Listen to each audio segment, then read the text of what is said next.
thank you everyone for being here. This is our annual Historic Preservation Commission retreat. On a time note, we are scheduled from 1 to 4. I would say we won't turn into a pumpkin at 4, but Longmont Public Media's battery will die at 4. So in effect, we will turn into a pumpkin. So with that, I'm going to turn it over to Chairman Lane. Great, thanks. All right. And I do have the agenda kind of on a presentation as well. Okay, great. I've got here. We don't have necessarily enough copies of everything because as my preparation, I failed to write. Melanie, do you want one? Oh, that's okay. I can look. All right, we'll call this to order and call the roll. Commissioner Sibley. Here. Mayor Peck. Here. Commissioner O'Day. Here. Commissioner Jacoby. Here. Chairman Lane. Here. Commissioner Barnard. Here. Commissioner Norton. Here. Thank you. All right, thanks. Let's see, do we need any introductions? I have it there, Mary Frances. Okay. All right. Well, yeah, maybe we just go quickly around the room, around the table, and just maybe the briefest of why you're here. Jennifer Hewitt-Apperson, Principal Planner. I'm the Historic Preservation Staff Liaison. So I am the troublemaker who sends emails along with our reporting secretary, Maria Yost. And with us today also, we have Melanie Neske, who's Associate Planner in our office, and I am grooming her to do more things in historic preservation as well. Help the troublemaker. Yes. So you might have seen her at the History Colorado conference this year. She went instead of me, so she could get immersed.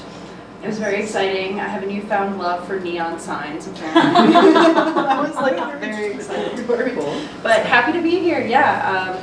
I've served on a couple of planning commissions. I'm finishing up on the Art and Public Places Commission, so thank you all so much for the work that you do, and I'm excited to help you all out. Are we going this way? Yeah. I'm Holly Norton. I'm the vice chair of this commission. I just like to use the gavel sometimes. It's really fun. Yeah. I'm one of the subject matter experts on the commission. In my other life, I'm the state archaeologist and deputy state historic preservation officer. Wow. My name is Doug Barnard. I have no recognizable credentials whatsoever, except I am a chairman of the annoyance committee. So I can generally be counted on to annoy whoever is making a presentation.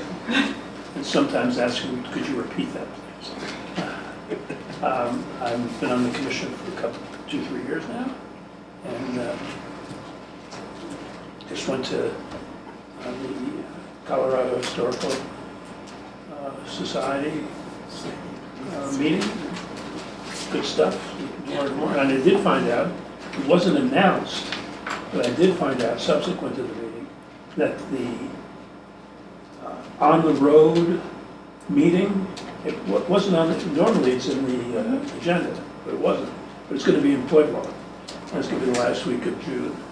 So I don't think anybody here has gone beside me, but they're wonderful because everything you don't like about a big meeting with 150, 200 people at elbow is the exact opposite. There's about 25, 30 people there. Everybody gets to know each other. You all sit around, talk about things. I went to Steamboat Springs and I went to Longmont, and they were both great meetings. And the city pays your registration. Yay! Assuming we have budget money. Generally. And we'll see what happens. Those scholarships coming. Thanks. I'm Steve Lane. I'm the chairman of this commission and have been for what seems like an awfully long time. It's getting long. In my other life, I am an architect, and I have done a fair amount of historic preservation work over that time. It's not necessarily a specialty of mine, but it is something I've done over 30 years worth of practice. So. I'm Rick Jacoby. My credentials are similar to Doug's. I'm a retired doc. But I live on the historic east side, and I wound up doing research on old Longmont, and I made a historic walking tour, and I made a book of the walking tour. So I'm kind of mini specialist on the east side. Well, I'm Mary Frances O'Day, new, obviously. I am a mid-century enthusiast, so a huge neon sign person. Actually have a lot of expertise, using that loosely, enthusiasm for Route 66 and mid-century architecture, and thus was kind of excited about this group in general. I've also done some work on like older homes, historic preservation personally, but it's just a hobby. So, but I'm a web designer, so I can do anything. So that's kind of fun. I actually have a website for retro motels across the country. So. I'm Joan Peck, the mayor of Longmont, and I am here as the liaison of the board, and I love it. I've only been to 2 or 3 meetings because it's something totally out of what I do every day. And I think, oh, this is interesting. Nobody's really annoyed all the time. I'll give it time. Well, they come to council, but they're really annoying. They'll show up, but it's not very often. That's great. So I'm Suzanne Sibley. I've been on the commission for a while now as well. My other life is I'm an interior designer. I work for a builder out of Louisville. I worked on my master's in historic preservation, but I never finished it. So somewhere between enthusiast, who knows? You're an educated enthusiast. Yeah, I know a few words, but yeah, I did more interior stuff and a little bit of exterior in previous jobs and whatnot. So that's it. But yeah, and I live on the north side in a 1968 ranch, not that historic. Hey, that's historic. It is now. But Sadly, for those of us that are it's actually historic. Right? Okay, great. Thank you. And of course, we also have our recording secretary, Rita Yost, here with us. She keeps us in line as well. Yes, and does a massively excellent job of documenting what it is that we said last time so that we can all remember it the next time when we forgot. All right, so next on our agenda is public invited to be heard. I do not see anyone from the public, so we'll go ahead and open and close that component of the meeting and move on to our discussion items. First being a recap of accomplishments from last year. It's always nice to sort of just take a peek back and see that we actually were able to make some things happen. So yeah, we did some things. We got the Tower of Compassion landmarked. It's now under consideration for National Register listing. It went before the State Review Board, and so the State Review Board said, yes, please. And Which means it is listed on the state. yes, Yeah. so it's listed, okay. it's now listed on the Yeah. state, and Damien is putting together the National Register nomination, so it will be going there. So that will be a nice feather in our cap if that gets listed on the National Register. We completed the survey plan, finally. The commission approved the final building relocation plan for the Carlson Farm, which is part of the Prospect community.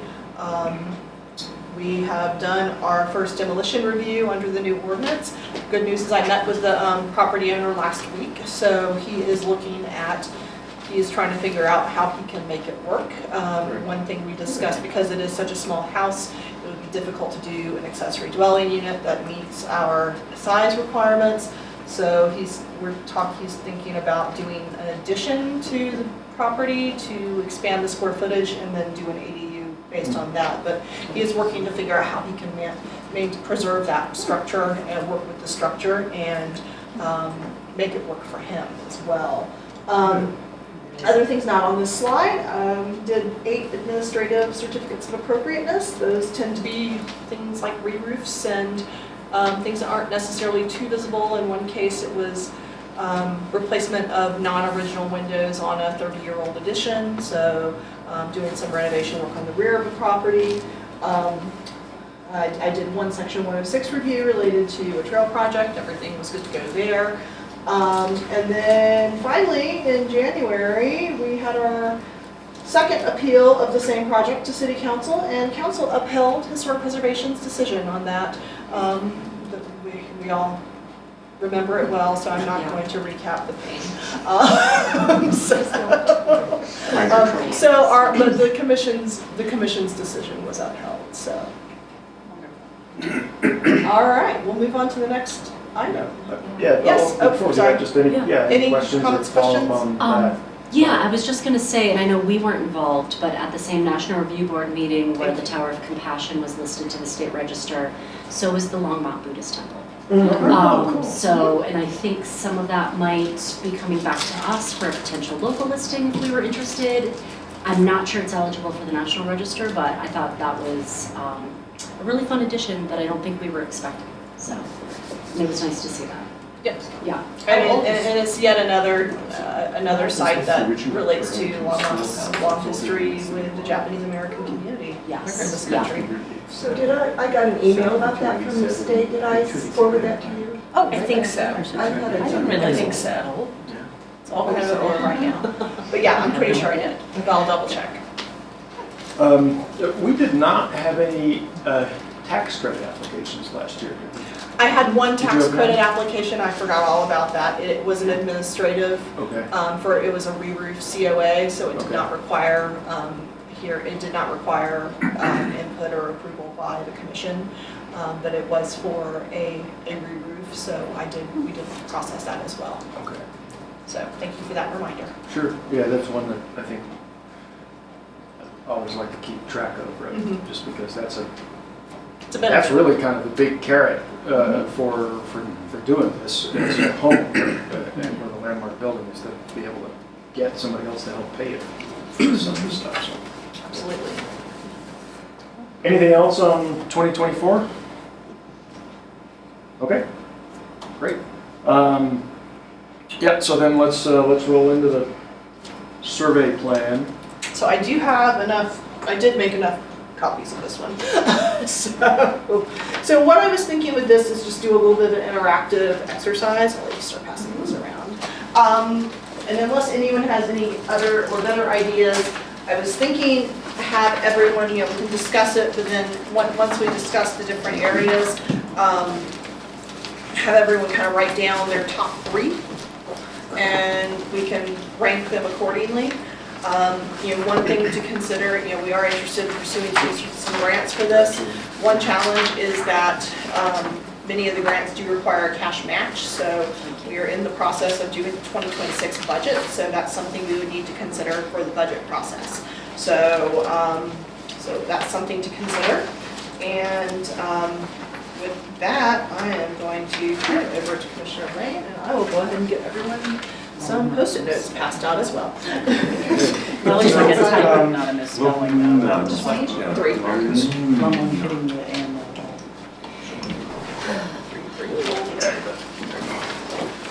Okay, so I think we talked about this a little bit high level the last time we had a meeting in December that reviewed the plan for the last time.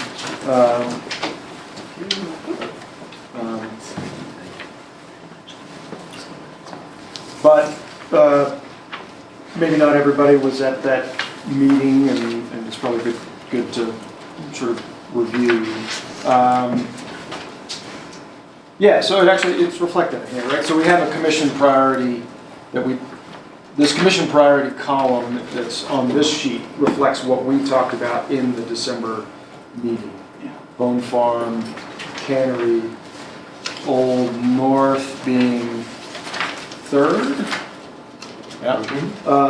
Brown's Apple Farm at fourth, and the Kitely at 5, and we did have them add, and it's unfortunate that it's sort of on its own little outlying page, but the agricultural sites area that we didn't really capture, particularly in the survey plan itself, because it's really just an outlier, but there's some, I think, value in keeping it on the page and talking about it because it represents essentially all the outlying agricultural areas, properties that might potentially be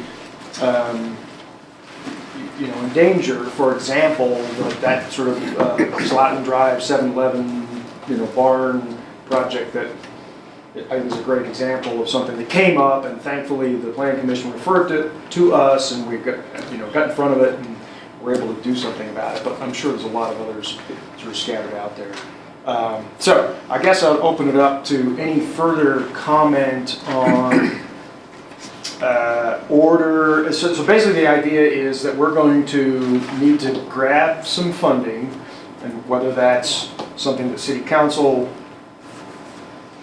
outright provides or does a match and we match with a grant, or there are some non-competitive non-matching grants. Yes. So there's sort of like 3 tiers of monies available? Is it? Yeah, so, and I appreciate that you went ahead and identified some of the grants, and so I wonder if we need to like have an understanding of what money is available and what amounts, and then, so for CLG grants in Colorado, municipalities don't have to come up with a match because SHF provides the match every year. Those are competitive though. The deadline for 2025 just ended, which we had all discussed, we knew. Those are due in January. But, and I'm trying to find, and I apologize that I forgot to look this up before we came. I forget what the, how much the maximum CLG grants are for. Are they like 75,000? I think so. Okay, so CLGs. Sounds right. Yeah. Don't quote me on that. No, I know, we'd want to double check. No match, max of 75K. State Historical Fund, SHF grants, there are different levels. There's assessment grants, there are mini grants which are up to 50,000. Assessment grants are like 10,000, and I think we're beyond that for any of these properties. Those would be perhaps other things we are interested in when we get into design guidelines or whatever we do. 50,000 mini grants, that does require I'll have to double check by municipality. 25%? I didn't think it was as high as 25 for us, but that's the number that's in my head. Okay. If it is serving a BIPOC community, it's a 5% grant. So if any of these neighborhoods are historically BIPOC, then we could apply for a BIPOC grant and only have a 5% match. They also do grants up to $250,000. So if we wanted to bunch these and do multiple neighborhoods at a time and get a bigger amount of money, but it will, again, unless it's BIPOC neighborhoods, it will still be the 25% match. You can only match cash for State Historic Fund. You can't match in kind. You can match in kind for CLGs, but that's kind of moot since we've got SHF paying things for CLG grants. But you can use any other cash source. So if there was a federal grant, if there was a state grant from a different agency, you can match all of those sources with the SHF grants. Private donations, anything like that, as long as it's cash.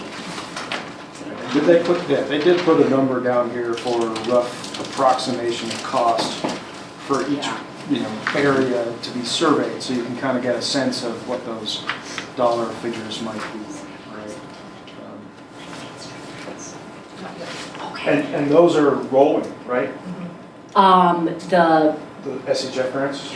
The assessment grants are rolling, the mini grants and the bigger grants, the full grants, are April 1st and October 1st. If we wanted to try to get in for an April 1st, which I know is going to be tight for us, we have to have a letter of intent into the SHF staff or a letter of interest by next month.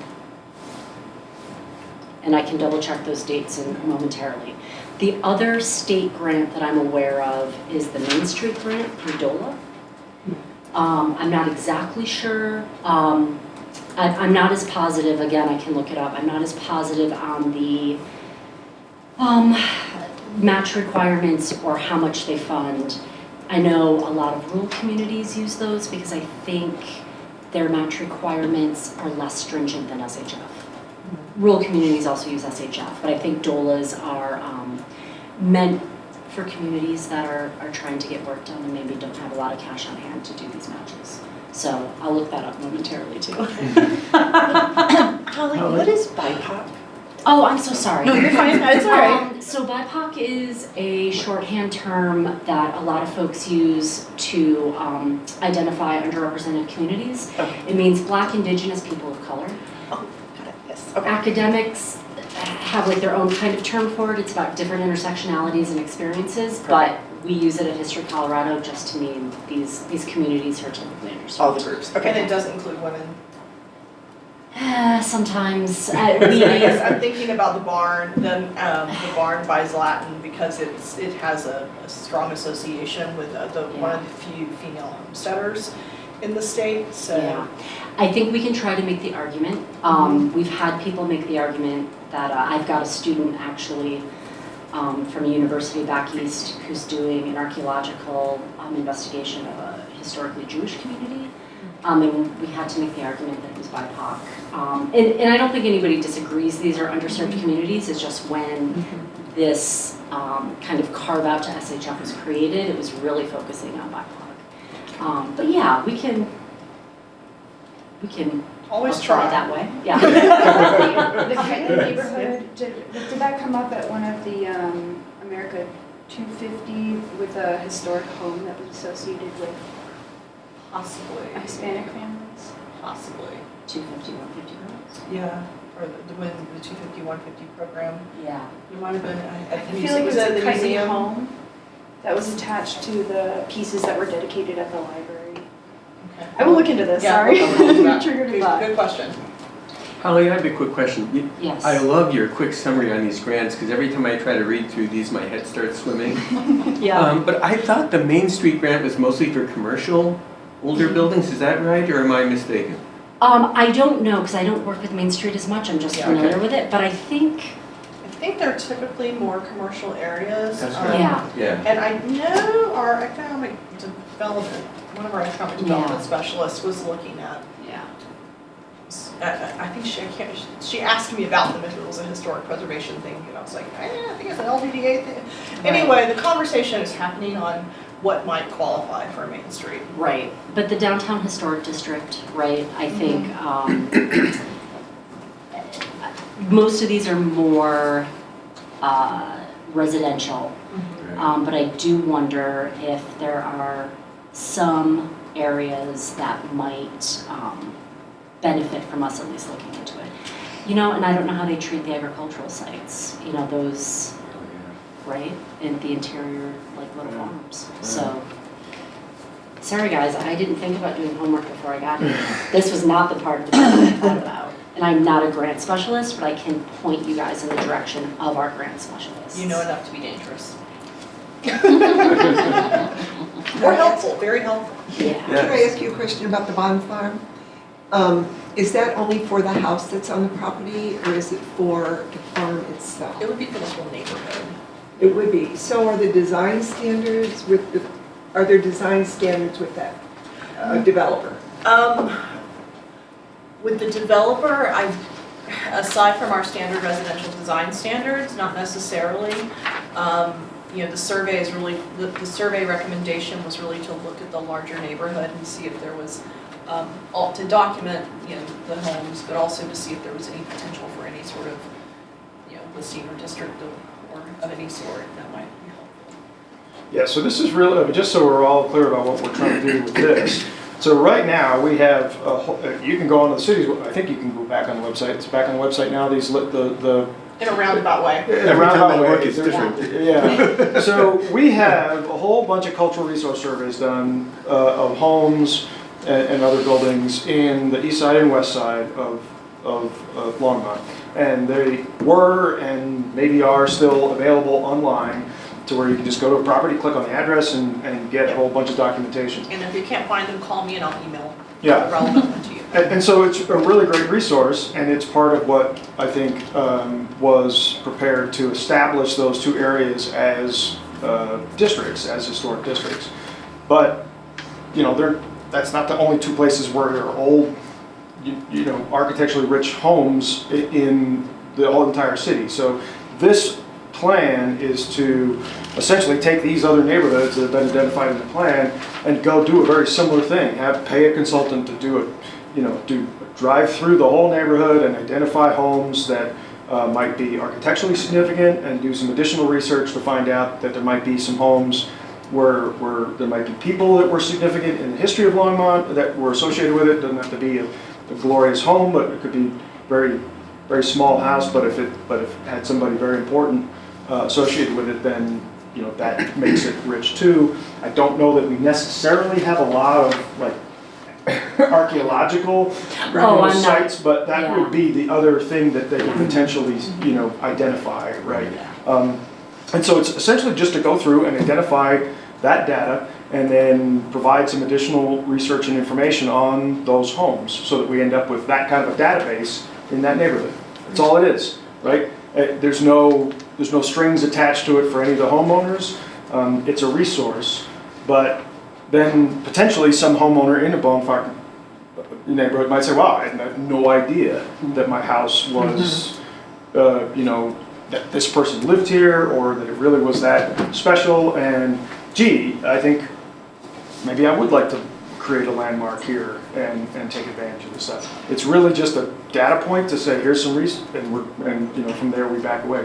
We're not trying to come in and you know, overtake somebody's property rights or anything. It's just data.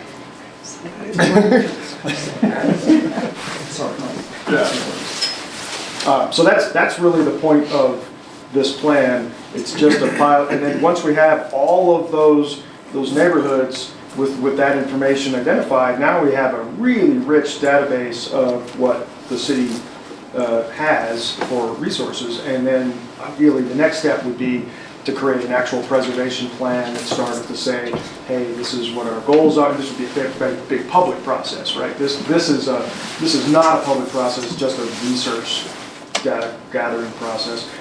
It would follow with a public process that would say, hey, here's all the data. What do you guys think as, you know, citizens of Longmont?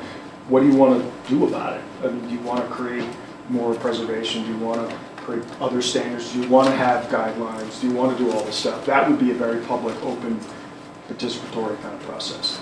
Can I ask a potentially dumb, maybe loaded question? And maybe it's in the report, but I'm noticing the redevelopment pressures column and the report priority column. How were those determined in really loose? Because there's high, medium, low, and high, possible, low. I just wondered if there was a criteria for, is that part of the report, or is that? Yeah, if you read through the detail in some of the neighborhoods, it talks about, you know, some of the development pressures. You know, for example, Bone Farm is labeled as high because there's a big chunk of land that's been looked at a handful of times to do development. To do something totally different to tear it down? Well, no, not even necessarily. It's a vacant piece of ground. Okay. But it's a, you know, we're talking, I can't remember the number of units, but I would say 60 or something Yeah, like that. something you like know? that. Yeah. So, you know, a potentially large change, and if that, you know, if that impacts, yeah, that could impact the neighborhood substantially, right? Okay. So it's, I don't think we necessarily have a high pressure of people wanting to come in and just wipe these properties out and do different things, but different neighborhoods based on, you know, their age and position and the number of vacant lots nearby are under different kind of strains. So low maybe means that they're not kind of in danger as much as the ones that are on the high. It's not so much as, oh, we really love this neighborhood, so it's high. It's more of a, there's more danger to the. Yeah, a low priority might be a neighborhood that's built out with very little vacant land, fair amount of homogeneity in its, you know, in its neighborhood, and we think it's valuable, but it's unlikely someone would come in and try to wholesale. Chances are it's not changing real quickly. Right, Okay, gotcha. right. Well, Okay. some of these others might change substantially if, you know, if something swayed one way or the other. Okay, thank you. That would take a lot of reading probably to get that. Yeah, and just time, you Yeah. know, Yeah. yeah. Yeah, and that final survey plan is included as an attachment on the, I believe Maria sent a link to Yes. everyone. So yeah, if you need a little light reading, it is attached to that I didn't get it. agenda item. So I have a question about match. I know money is always tricky, but one of the things about tax credits is that I believe in the past that the city gets a certain percentage of the tax credits because we are CLG. In the past, that had been set aside for historic preservation. I remember talking about this a few years ago. We had something like $14,000. Right. It's never come back up. I don't believe we've used it. I don't know if that has grown or I don't know not. if it exists. I can dig out those old notes. I think Okay. that was when Karen was still our planner liaison. That's like 2 liaisons, 3 liaisons Yeah. before me. Yeah. Who's that, Sarah? Sarah. No, it was Karen Bryant. Brian, Yes. yes, thank you. Okay. It was Yeah. from the planning department. Yeah, it was from Yeah. staff level.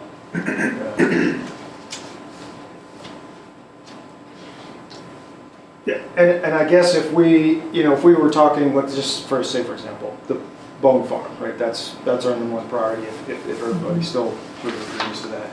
We've got an estimated cost of $18,000, call it 20.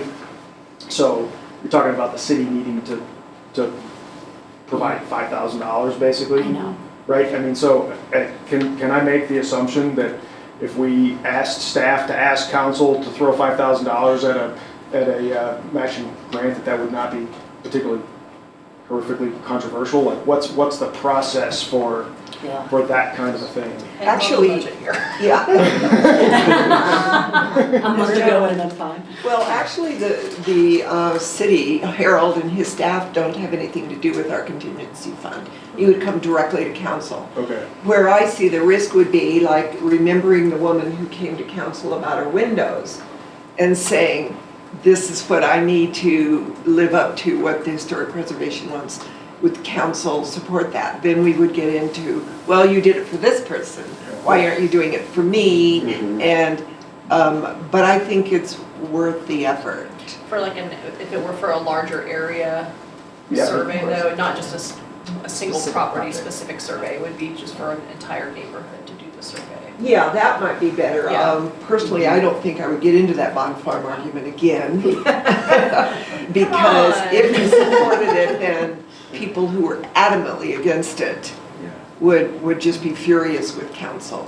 And so I think for the survey, the one thing that as you've been talking about this, is we are looking at Envision Longmont, especially our codes. And what the public has a real problem with Envision Longmont is the terms areas of change and, oh shoot, compatibility. Compatibility and areas of change and areas of stability, yeah. And I talked to Erin Fosdick, who was the author of the whole Envision Longmont, and she said, well, those terms are subjective. And I said, that's the problem, Yeah. right Yeah. there, is that everybody, even planning and zoning, each person has a different idea of what compatibility means. So my question, because I love this whole discussion, on the survey, as we look at codes, if we go out to that website in the database and see, I'll bring this up, but I would like your input. Not right now, you can think about it.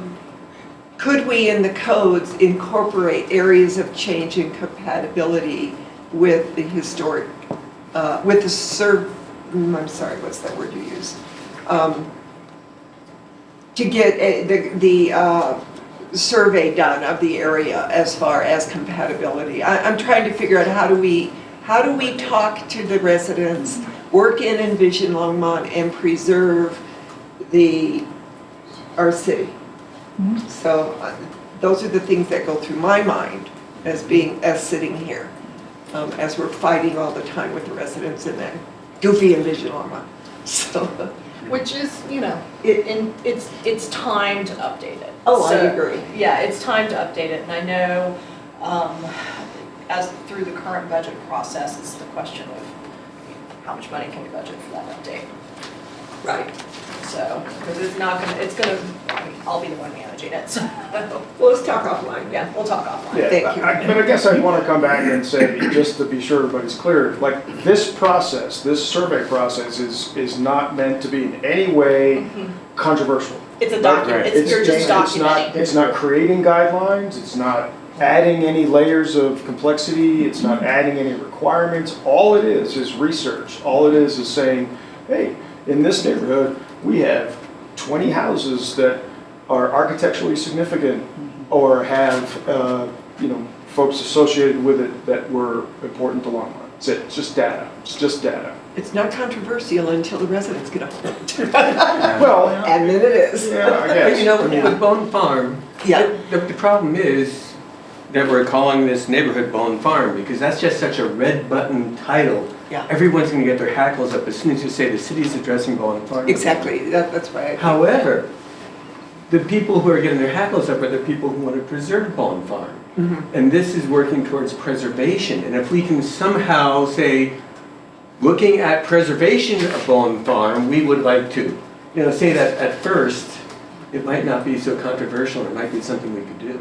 I'm just thinking. For example, when the proposal was submitted to the city, a whole pile of people came to our commission Yes. and Right. spoke at Public Invited to be Heard. Yeah. And our reply had to be, thank you for coming, I'm sorry, we We're not have doing no jurisdiction in this Exactly. area whatsoever. Exactly. And we're not gonna get it without any of this Correct. to start with. So if people want to have, if people want to have a Bone Farm neighborhood historic district, then this is the first thing that would have to happen in order Yes. for that Have to to be know what developed. it is, Right. yeah. Right?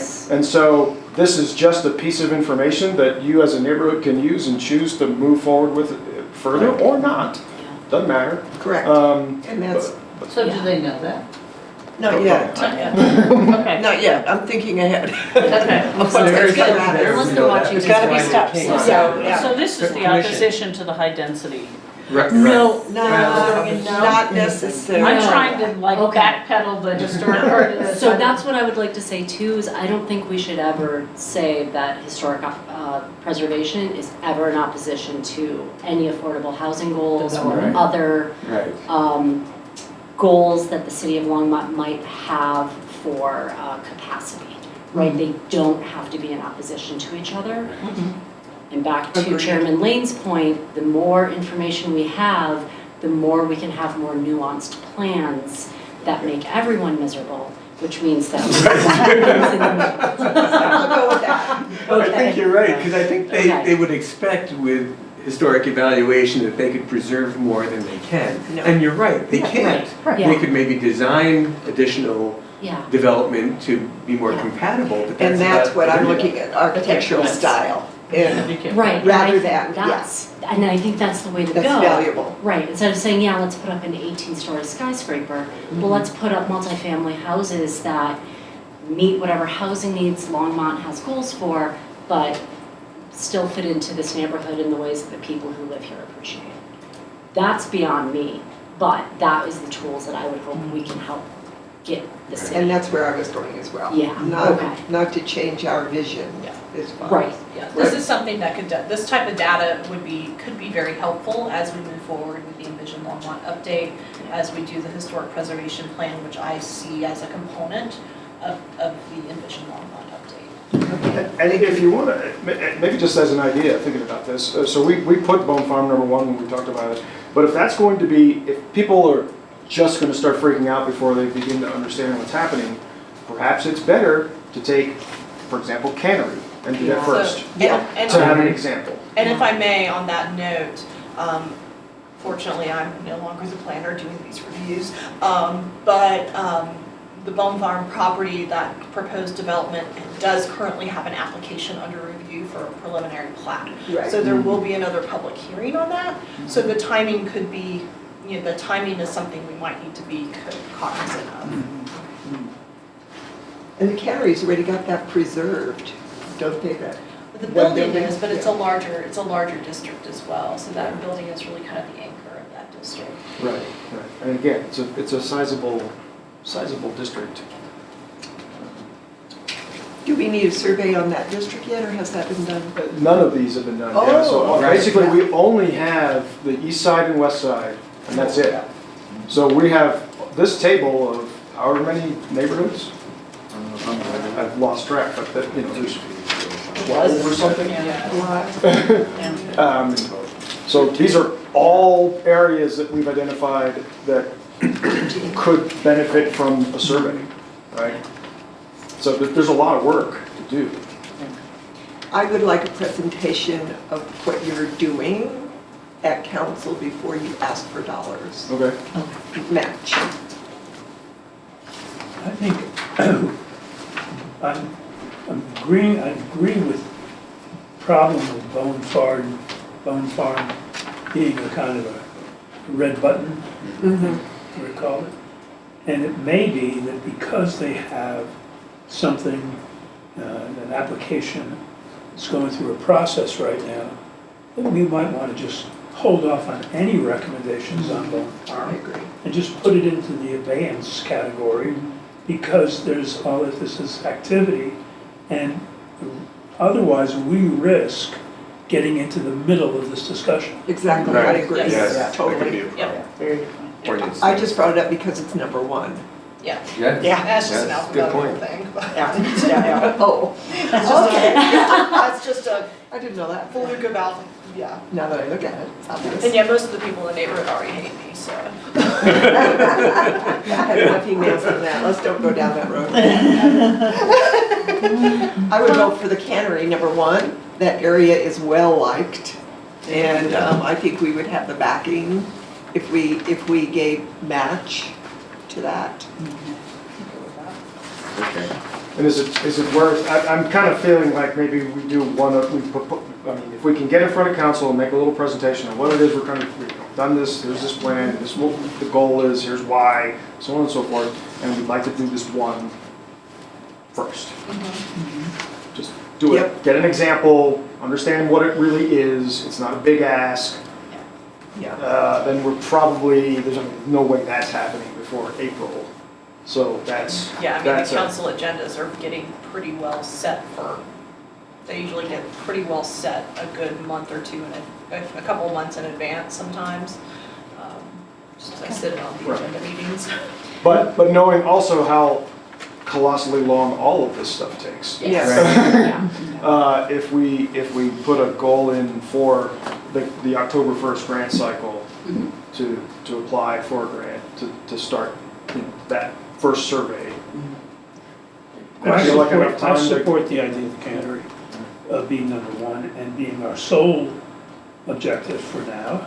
And just put everything else on the, we'll keep talking about it and let's see what happens. We're not really sure what's gonna happen when we put the cannery up, what kind of discussion we're gonna have, with council and how they're gonna feel about doing any of this. At least we've got a candidate up there that's gonna be moderately easy to discuss. We shouldn't have any real fireworks.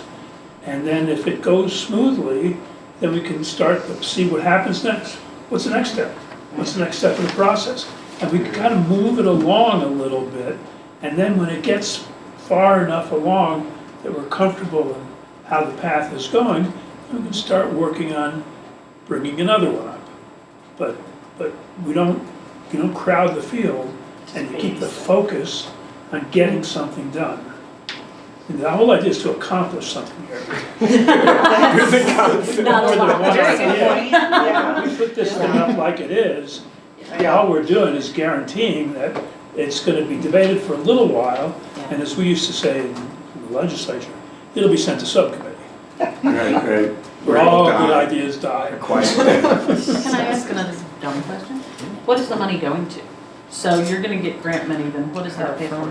Further research. Yeah, so we'd hire a Hire a firm consultant. to do the Yeah. consulting. Okay, so that's just for, okay, so Yeah. that's the next Just to get step. information. Yeah, and so then they go up there and they Yeah. like look at each building and they're like, oh, it's got, So it's an in-depth survey rather than a, Correct. this, Right, these rather are the than- boundaries and vaguely this is what's in it. and we drove through the neighborhood Yeah, and a bunch yeah, of stuff that's yeah. old. They're a bunch of old Yeah. homes, so Right. yeah. Okay. Oh, the best part was That the one's not map. kept up. The best part, Mary, for instance, we had a map that covered the whole table. You had to walk around it and put pins in it. Well, I And got two ultimately, thoughts. this is, That's a little this is the more- priority, this is the prioritization to say, this, to Yeah. figure out exactly which one we're gonna take to council and, you know, and pursue the grant for. So I got two thoughts. First, there is no dumb questions. They're the best Yeah. questions, they have the easiest answers. And half of us probably are asking it ourselves, right? That's the best thing about dumb I'm good with questions. those questions, so. The second thing, and this, I'm not sure I'm for this, I'm just throwing this out as devil's advocate. Yes, doing one would be simpler and maybe more straightforward, but we also said this takes a while and a lot of footwork and a lot of paperwork. Would it be that much more to do two? Because if grants go up to 50,000 and these both are, if number 2 and 3 as we have it listed are 25,000 each, should we apply for two, one on the east side, one on the west side? At the same time, it might be a lot more labor efficient as far as city staff going through the paperwork.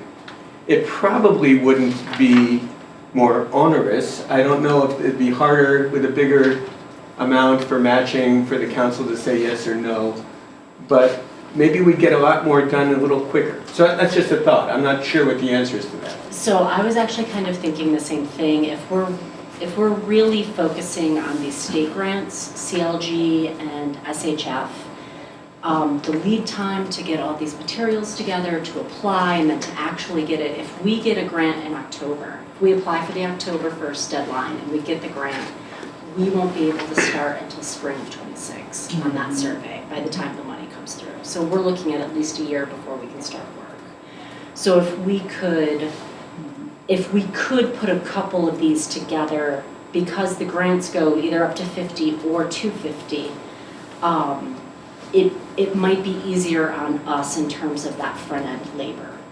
And I'm wondering if from a political point of view, if we're concerned about bringing residents along, if instead of looking at the neighborhoods that have redevelopment pressures, what if we focus on the neighborhoods that have natural disaster risks? And we look at these folks, there's several neighborhoods here that say that there's risks from, they only identified flooding. I think that, Fire might be a big one. that's what I was thinking Yeah. too, like, and we could Almost probably it's- determine that based on our own brains in where these neighborhoods are. But yeah, if we identify things maybe more on disaster risks instead of development pressures or other weird political stuff that we're trying to stay out of, then maybe we can bring folks along.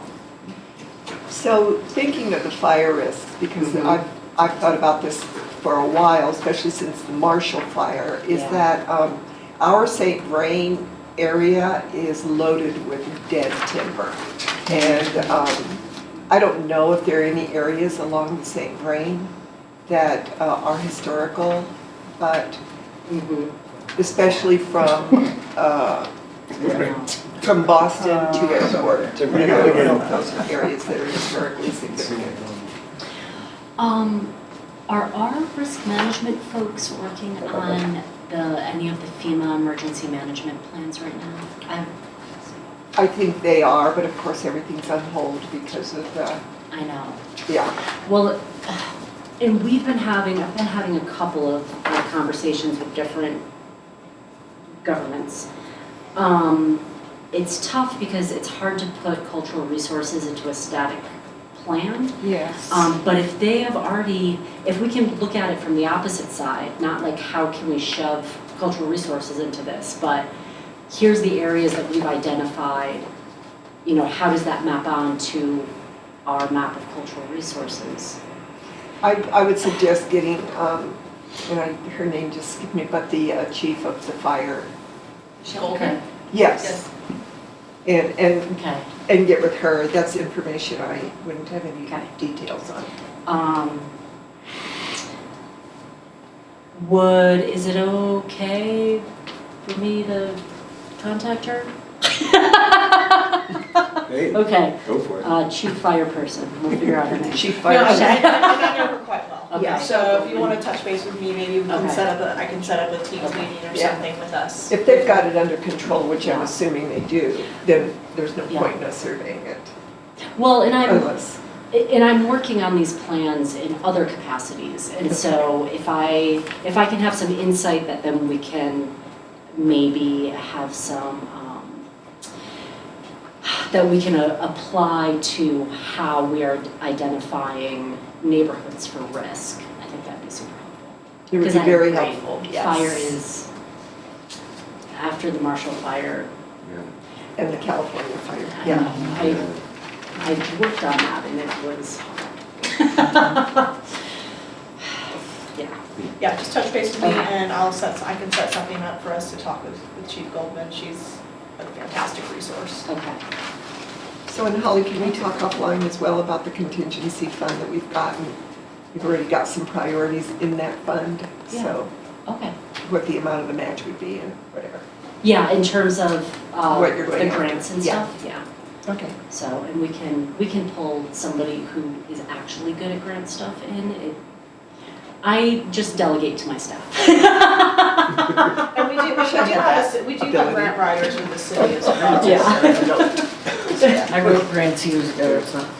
So I think what I'm hearing, we maybe don't have I don't know that we're going to get a focus of necessarily a pick of a particular neighborhood out of this meeting, and I think that's okay.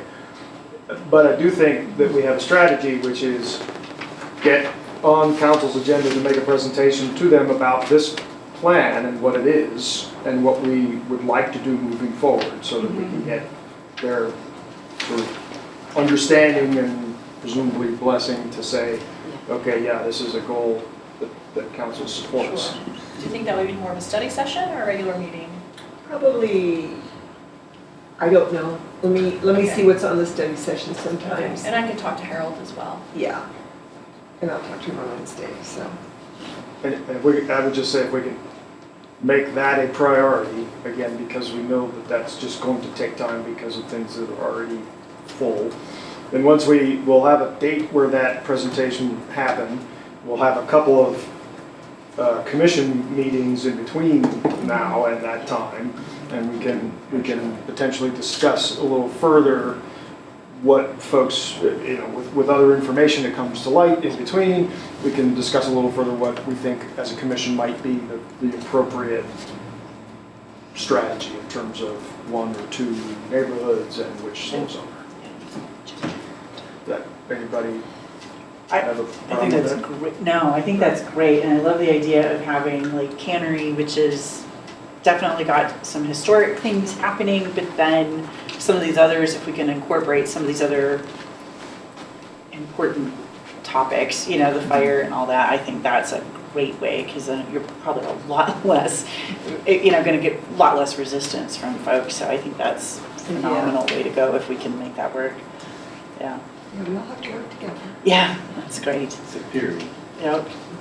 Okay, so I think that kind of gets us to a stopping point on the survey plan, unless anybody has any other questions about that. All right. The only other comment I have on this survey plan, I read through the whole thing real briefly before this. They still screwed up St. Stephen's Church and that thing. It still says it's down in Southmore Park. For the record, it is 468 Main Street. It's on page 8. The picture is mislabeled. And there are two St. Stephen's churches, and this is 468 Main Street. Duly noted. Thank you. Since we're on that topic, I'll reiterate my desire for a high resolution. I do have a high resolution. We just sent the Right. lower one for. Okay, but we have that. I have a high resolution version. Wonderful. Excellent. If we're adding edits, really quick, sorry. And I don't know why I didn't see this before, but when there's the engagement on page 2, the engagement with HPC, there at the bottom of the page, there's a sentence and it says, with particular attention to the long neglected Hispanic history of the area. And given like what we were just talking about and going to the meeting, I would love it to either say, either different groups or add indigenous, Japanese, and blah, blah, blahs, you know, like to broaden that. Okay. So that was, So I which don't know, read section? my chicken scratch on that. Is that a fact? Long That we- Hispanic history. We're comfortable with the fact that there's been a long neglected attitude towards the Hispanic. I, I don't feel that in any of my yeah. discussions or relations. Yeah, I just, when I read Why that label us sentence, with I thought, neglecting something? So, You know? So I work with El Comite in, With who? El Comite, Yeah.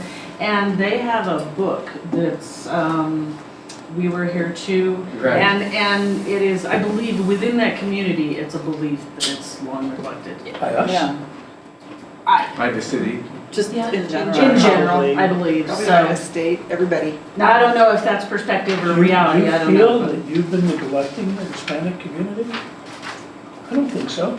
I don't think the city currently. council has been. No, I've been following city Historically, council yes. for Historically, though. 4 years. Histor- Well, Well, yeah, you know. before that, I would say. no. It's hard to get into that community that's why I love Mayor Pro Tem Susie Hidalgo Ferring, because they don't want an old white woman coming over to their meetings. I mean, Mhm. I need to have a Mexican hot Latina come with me, because she understands, she grew up and they just automatically look at you and say, you don't get it. And I think, But well, neglect to probably me. not. So, this is a double-edged sword, is what I'm saying, is that what they consider as neglect may be a result of not participating. And that's what I find a lot. Being more of a majority now. Yes. But on And the they're one hand, majority. our door is open. Yeah, Okay, our door is open. Number two, nobody has walked in that we have rejected or in any way neglected. So to say that we are, I mean, neglecting is an active verb, and it implies that we're doing something which is actively against what they are trying to accomplish. But I think every time we've had a discussion like this, it's been the opposite. We've been saying, well, how do we, in fact, I may be one of the people, but I think there are others too, who said, we have to have something in here which shows that we're reaching out to the minority communities. It has to be in here, and it was put in here. And now that's not necessarily what you would do in a work like this, but as a commission, we felt it was important that we actively seek out their feedback before doing any of this stuff. well, I think a survey, because they are talking historically, and it is about maintaining, preserving history as far as, is there an area of town that historically, and that might be worth a study within itself, rather than, because we've had Japanese and Chinese. Well, We have a huge historically, Vietnam. Were there parts of this city that were like the Hispanic Yes. area? Yes. This city was redlined right along the train Yes. tracks. If you look Yes. on the wrong Yeah. side of the tracks, now the historic Yeah. east side is bisected by the tracks, and I've done research on all the history. Yeah. And I can name dozens of white males and white females who lived there. I can't tell you the name of a Hispanic person who lived over That we need to there. get their help. Is there any way? And so they have been neglected historically. Yeah. Yes, we're compensating now, and we are making an effort now, but they have historically been clearly neglected.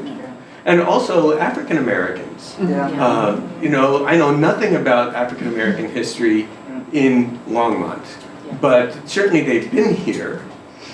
They've come and settled the West in small numbers. I've read that in generalities frequently, but I know Well, nothing about and there's another section where it says, like instead of listing groups, it just, it's sort of a blanket, to be inclusive kind of a thing. Right. And maybe the sentence, I don't know that we need to necessarily go through all the groups. It just, when I Right. was writing, I was like, oh, what about so-and-so, so-and-so? And I'm like, okay, maybe we just either jettison the sentence All or the just say communities, all the communities that. historically Yeah. people. Yeah, Underrepresented just groups. like, Suzanne, yeah. I think if we just deleted that that sub-sentence, with particular attention to the long neglected Hispanic history there.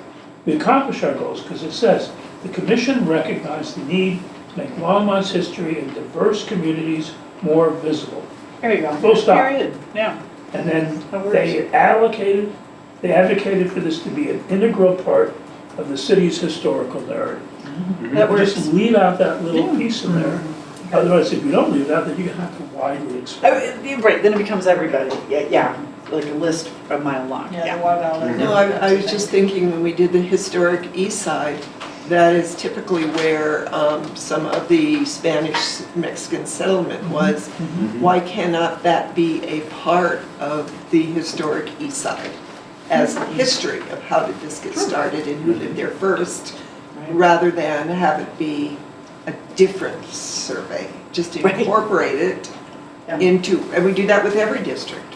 You know, this was So set that's what- first by. The way I just read it, every one of our pieces of work would take this into account. Exactly. What the diverse populations It's within part of it, that yeah. district, So what they maybe represented, research and what their history was. would be viable. Okay? Yeah. Everybody okay with that change? Yeah. Chad, you got it? I got it. Cool. So I'm gonna see. I'll shut up now. I'll shut up now. So you're right, you're the little. That's how he introduced himself. Yeah, and we have an opportunity with these surveys in every neighborhood to say, this is something we want people to pay attention to now. Yeah, absolutely. Very good. Okay.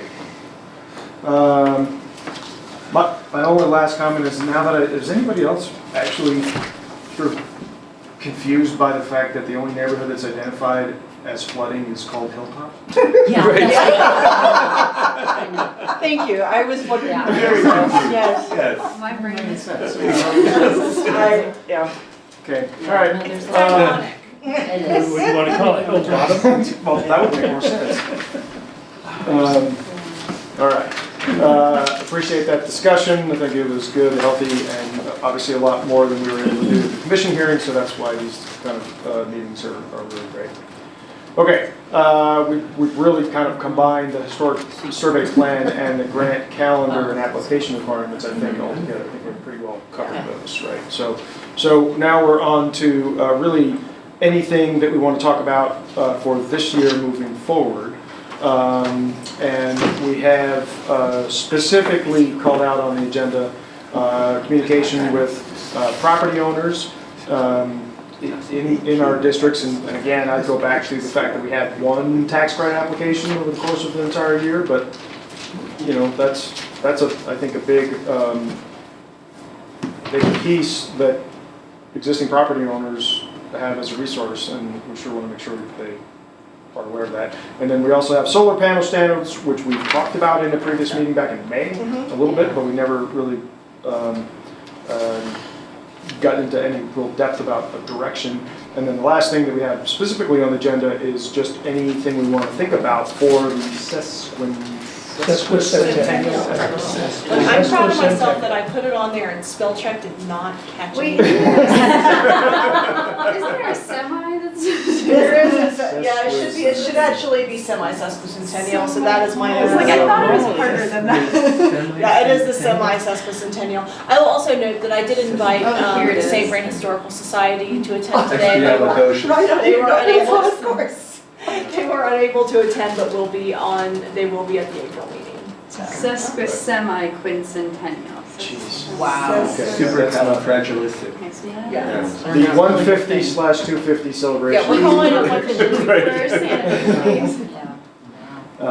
So, and again, because what typically happens is we get into these meetings here, and if there's anything that we think, oh boy, we should do something, by the time it's, February, May is right around the corner. So, at any rate, let's just chat about the first one. If any commissioners have any thoughts about potential. In the past, we've talked about doing some sort of outreach, some sort of mailer to everybody with a landmarked home and say, did you know that this is available? And I don't know that we've ever really done that. Well, it did. 2018. 2018, okay. I live in a historic home, and I received this letter that was sent That was Karen. from Karen Bryant. Yeah, okay. Yes. Right, that's right. At the Yes, she did time. that once, yes. And it says, you live in a historic home, and it talks about what I can and cannot do, and tax rebates and things.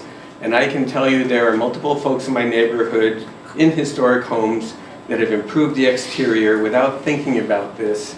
And it goes by all the time. There's jokes about people on Emery Street who have been building stuff without permits. And the people for the city staff that do the permitting and everything drive by every day commuting back and forth. There's no way to enforce this. It really comes down to the owners knowing the rules and applying. And with the tax rebates, they would apply. I think we'd get more engagement if we sent a letter like this out again. It's, I can just, you know, if we're willing to do this. I don't know, how many historic homes do we have?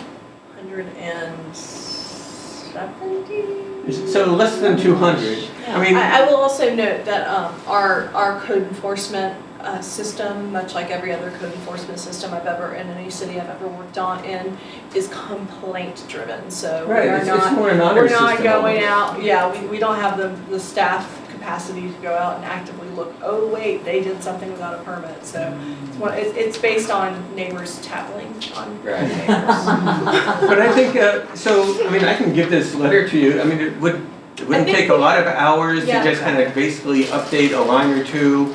Maria And then it's actually the money found it to in mail our, out to 200. Maria actually found it in our files. So Oh, okay. we do have it. So we can. Oh, you're so good. All right. But anyway, I think it's certainly reasonable. Again, it raises awareness a little bit maybe with some folks who own these homes who don't realize, you know, the historic implications of owning these homes. How much will it raise awareness in general in the community? Not a lot maybe, but I think it'd be a good and relatively simple thing to do. So we can take a look at the letter, do an update of it, and possibly at the March meeting have a draft for the commission to review and give their blessing to, and work on getting it out probably Q2 of '24. Anybody Sure. have any objection to that? I do now, that was a while ago, but I do Yes. remember that, and I do. And you were think- chairman then too, I right? And we had, following that letter, there were 3 or 4 applications that came in. There you go. Within that year, within 6 months, people said, oh, you know, and then it just, you know, then out of sight, out of mind. But there was definitely an uptick, and I think most of them were small. They were administrative in nature, right? But which is almost better, right?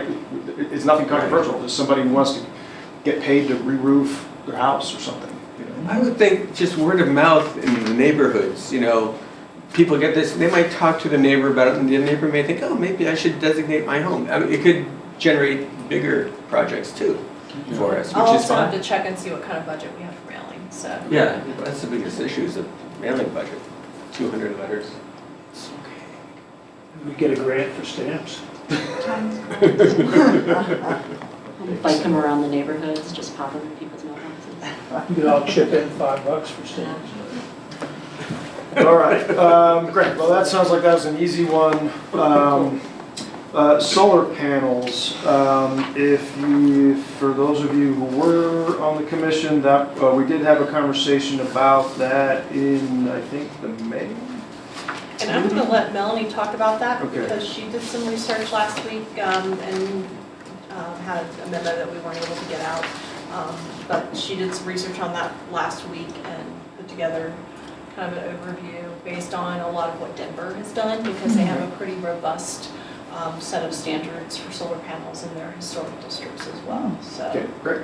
Yeah, I think Denver had the best guidance as far as specific places to put solar panels. They have really nice diagrams that show recommendations of if you want to offset it from the eaves or the architectural features. So I think at a very high level, they had some good guidelines and guiding principles. I also took a look at NREL and the National Alliance for Preservation Commission. So it all started to sound very similar, and I think that Denver did a really good job in distilling it. So I think important things to consider would be the visual impacts of the solar panels, that they have some specific guidelines for the primary structures or various types of roof types, corner properties. I know in planning that comes up so often. Accessory structures and ground-mounted systems. So I think it'd be important to consider what comes up often if there are accessory structures that are in view of the, what am I trying to say, from the public? Yeah, the right-of-way. From the right-of-way, you know, having some guidelines that maintain the historic property of the structure. You're using some minimally invasive techniques, considering new techniques like solar panel roof tiles and things like that. So I think there was a lot of really good guidance and diagrams, but I would be curious to know what comes up often and what aspects are you particularly concerned about, or is it view from the right-of-way? Do we get a lot of ground-mounted structures? We actually haven't had, at least in my tenure here, just admittedly brief, we have not had any requests for solar panels. There was one property owner that was going to do a tile type system on an accessory building, but they opted not to do that just because there were some issues with the product. So they decided not to do that at the time. But I think more than anything, this discussion is really being proactive on our part, and just getting ahead of that curve. Because, you know, we can't necessarily, you know, we can't prohibit solar panels, and nor, I don't think we should, but it's just how do we do them in a way that's sensitive to the context. I was going to say, I had, you know, the solar panel folks are very happy to come out to your house and evaluate your place for free. Yeah. And I've had mine evaluated last year, and I had it about 15 years ago. But both times they said the same thing. I don't think we're going to get many applications in Old Town because of all the mature trees, which causes a huge problem. And again, the gables are facing different ways, and the angles on the houses, on the roofs are often shaded. It's probably not going to be a big thing, but I agree we should probably have something in place so if someone comes to us, we're not just making up the rules seemingly for them, we have some guidelines. If I recall our discussion last time, I looked at the Denver guidelines and I said these look great, and I suggested we consider adopting those. And Steve, you said you liked the other guidelines we saw because they were more general, and there we would be more flexible. And that's something I think we should think about. Do we want general guidelines or more specific guidelines?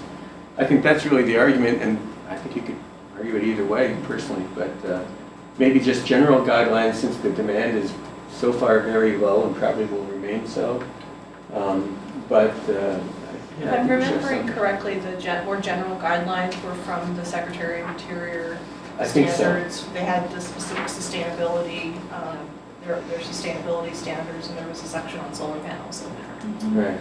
And they focus, again, on preserving the historic character, minimizing the visual impact, avoiding damage to the historic materials, ensuring reversibility, and retaining and protecting the distinct architectural features like chimneys, dormers, decorative elements.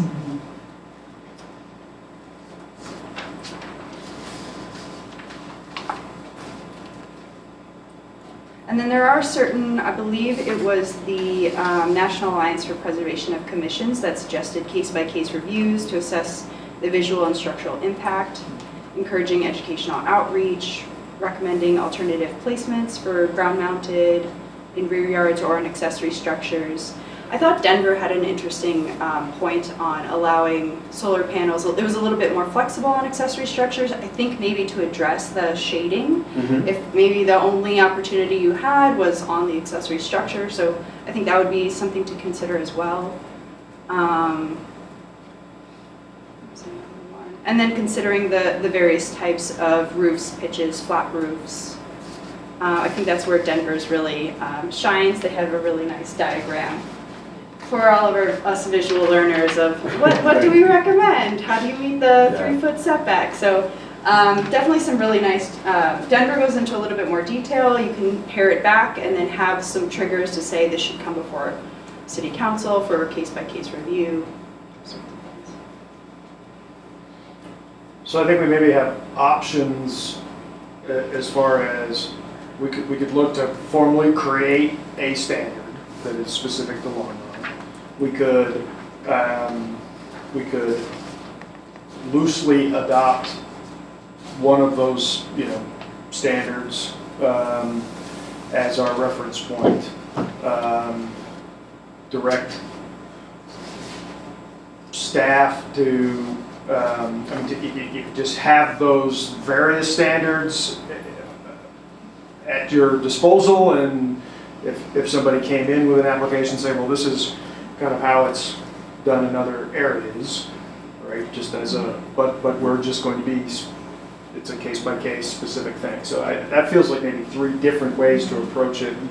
Maybe there's others, but I'm just trying to throw out some options for commissioners' thoughts on what you think is. I do think this is not necessarily a problem that's in search of a solution at the moment. But 100% agree that getting in front of it's smart. Anybody got any thoughts? Jennifer, do we have much activity in the area, people coming to you? I literally have had, in the last 3 years, I've had one person interested in, it was kind of a flush mount product on an accessory building, but they ended up not pursuing it because originally their plan was to use that accessory solar panel to feed into their house, but there was it turned out it wasn't great for that. So they opted not to do that. So literally that's the only time anyone has come to us. So, I think it's really just a matter of, hey, these are things that are, the state encourages, so, there's different tools out there. It's, at least at the state level, we're big into renewable energy sources. But it's just something that it seems that we should at least have something on record that says, hey, we've talked about it, we've thought about this, and we're totally not flying by the seat of our pants when we make recommendations. Right. If I can insert something, just FYI, because Harold and I have talked about it with PRPA, the different houses, for example, in both historical sites, and we decided just in conversation that we need solar farms to affect the energy going to homes that can't afford that or can't put it on their, just what you talked about. It wasn't a viable option for them. So the city has thought about that so that the whole city has the ability to go renewable energy. So I'm sorry. No, that's it. That's all I The got. solar farms would be a way of feeding energy Yes, into the current system. We wouldn't have to make any changes in our homes. We exactly. would just recognize that the energy that we're getting is. That at some affordable. point, if we get enough energy that we're throwing onto the grid, there will be nothing else but renewable. Right.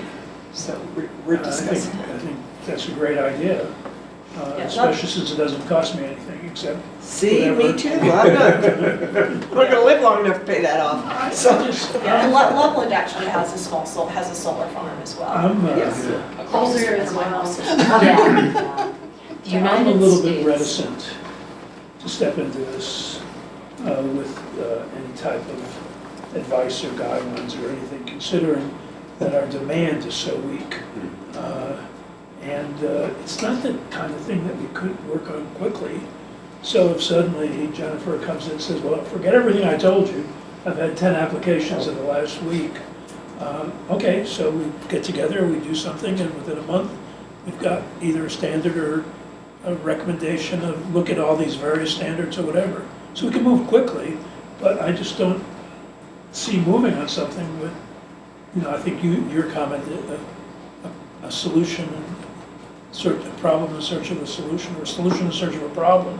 Solution in search of a problem is what we're talking about here. We don't have any, just, I agree with that to a point. However, I don't like the optics of scrambling to come up with some rules once somebody does provide an application, right? And so that's where I think we could, you're right, we could come together pretty quickly. I'd rather see us say, even if we say at a minimum standard, you know, the NAPC standard, because it's more flexible and more general, and just formally adopt that as a baseline, right? And Yeah. with the understanding that, you know, every situation will be specific, and it might be something where, based on that guideline, staff can say, well, they're proposing on the backside of an accessory building on the back of the lot, I don't even have to take this to HBC, done. But you've got a standard that you can reference, you know, and then if it's more complicated, you could offer, well, this is our base standard, but this is a more complicated scenario, and you might, as an applicant, look at the Denver, you know, standard to see what other jurisdictions have done, and we don't necessarily have, we have to spend, you know, 5 HBC meetings writing another code, but we can have a baseline. So I could put as a suggestion, I can include the research that Melanie did with the NAPC standard for the March packet, and have as an agenda item just a brief discussion and say, yep, that looks good, or eh.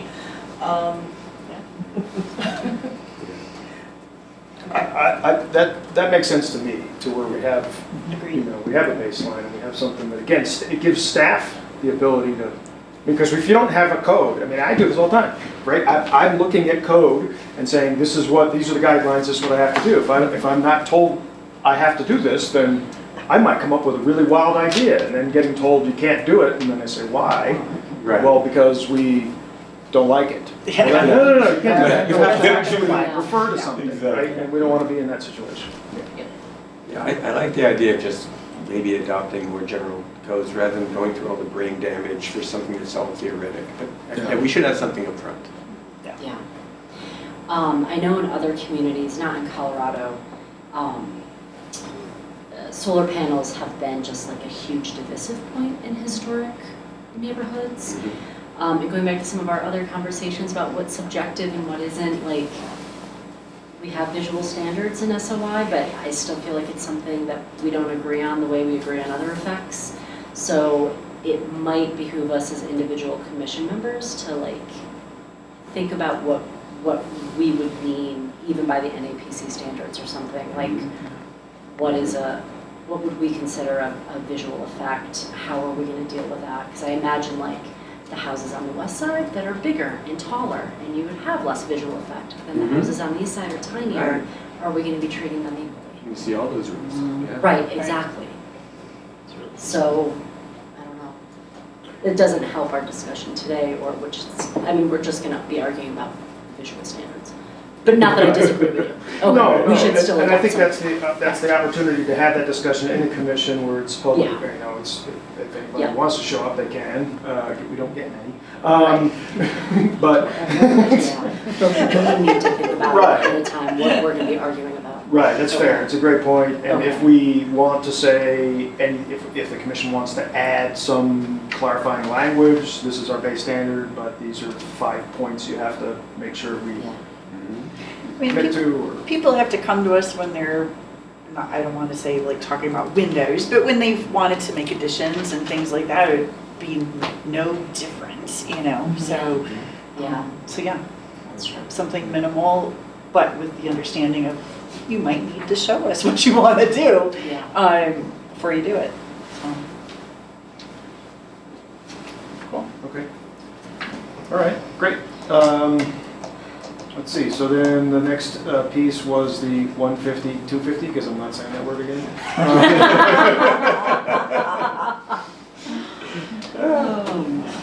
And this was just kind of thrown out there as, you know, is there any appetite for thinking about anything in particular for the city beyond, I mean, typically we've asked council to proclaim May Historic Preservation Month. We get a proclamation, and it's kind of a little, you know, Longmont Uyghur thing. That's about all we've really ever done. It sounds like the museum, and you, Melanie, sat in on that meeting. It seems that the museum might be doing some things on this. Oh, cool. But we can reach out to them as well. Yeah, they had a couple of sites that they were interested in that were Okay. sort of top of mind. Bedouin? Elizabeth. Elizabeth I don't, Bowden. yeah. But Oh, no, Bowden. Yeah, Elizabeth so Bowden. we can reach out to Elizabeth and see what they have planned, but it seems like there's probably some good collaboration there. What's the city have on its schedule? Nothing? They could, I don't know about it. Yeah, I think the Not to Longmont us. Museum is the city Yeah. department that's really kind of been, I don't want to say taking the lead on it, but been running point a bit. So we'll touch base with them and have some additional information at the March meeting. No, we had talked about inviting the historic preservation. St. Rain Historical Society. Yeah, they'll be at the Same. April meeting. They're Could be coming. what? They'll be at the April meeting. April, that's kind of That close was, to. that was the first time they were able to get there, so. Well, maybe we should reach out to them and find out if they're doing anything for sesquicentennial. Well, it's Sesquicentennial's coming, it's right now. No, next it's a year. year now. It's a year. Okay, so Yeah, we have Takes time. time to get together. Yeah, we have Okay. time.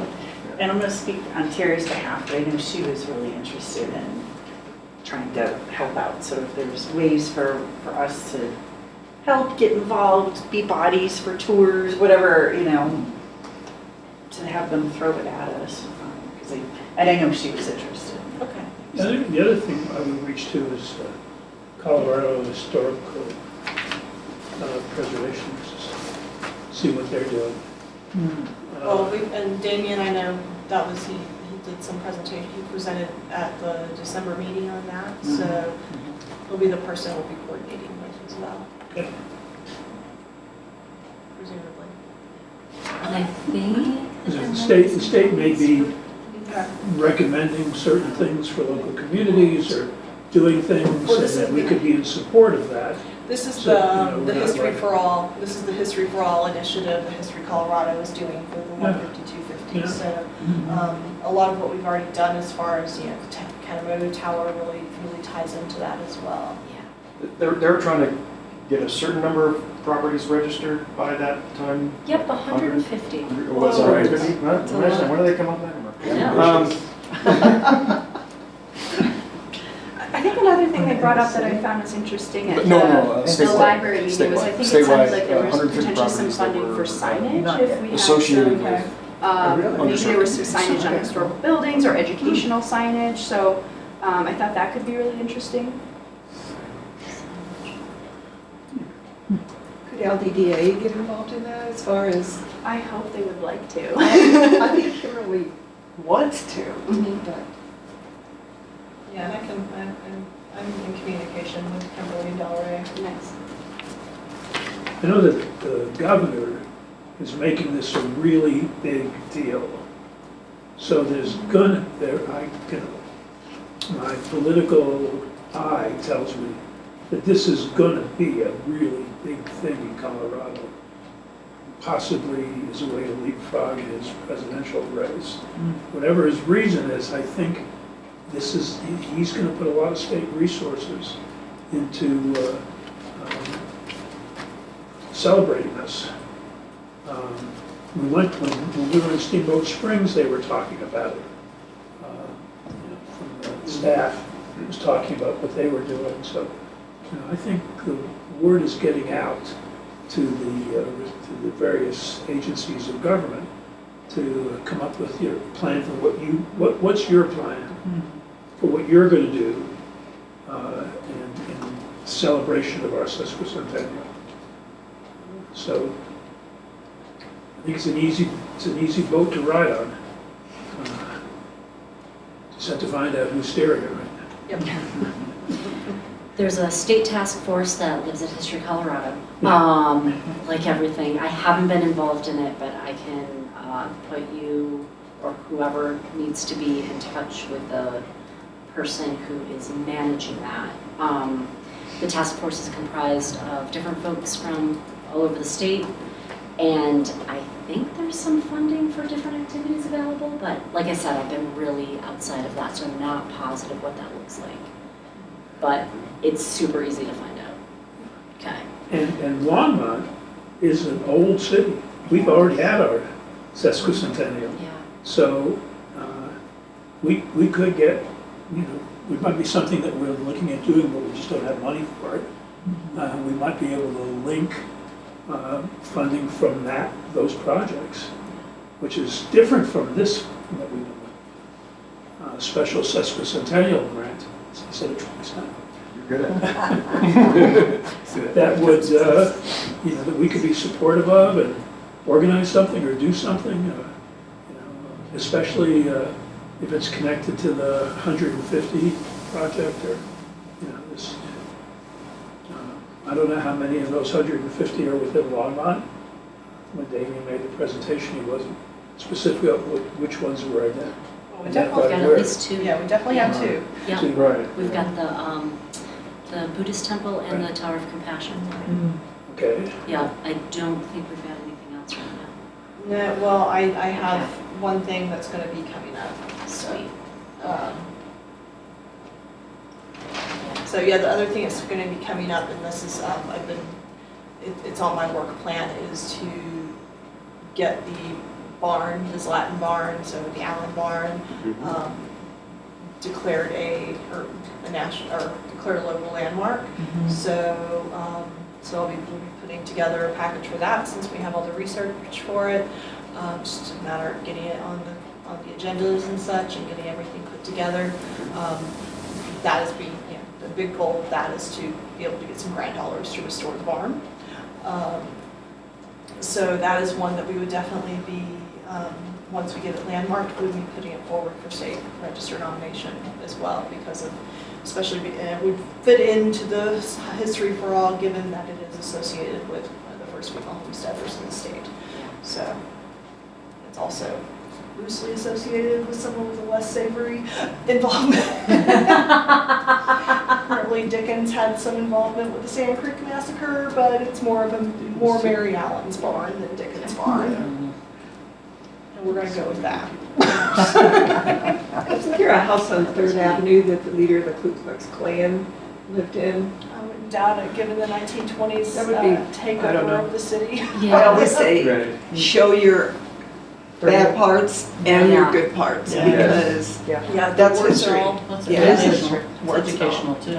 Eric would know that. Locally listed that house over by Central Elementary last year, 2 years ago, that a Jewish family owned and that Yeah, the Shea they House. enlarged, when Right. like their family was refugees. That would probably, we should send that one to History Colorado. That might Yeah. be a good one, because I bet you that's state register eligible. They should. Did you say Shade House? The Shea Yeah. House, yes, it's the blue craftsman thing with the pop-up craftsman on top, Yeah, on the south side of Thompson Park. yeah.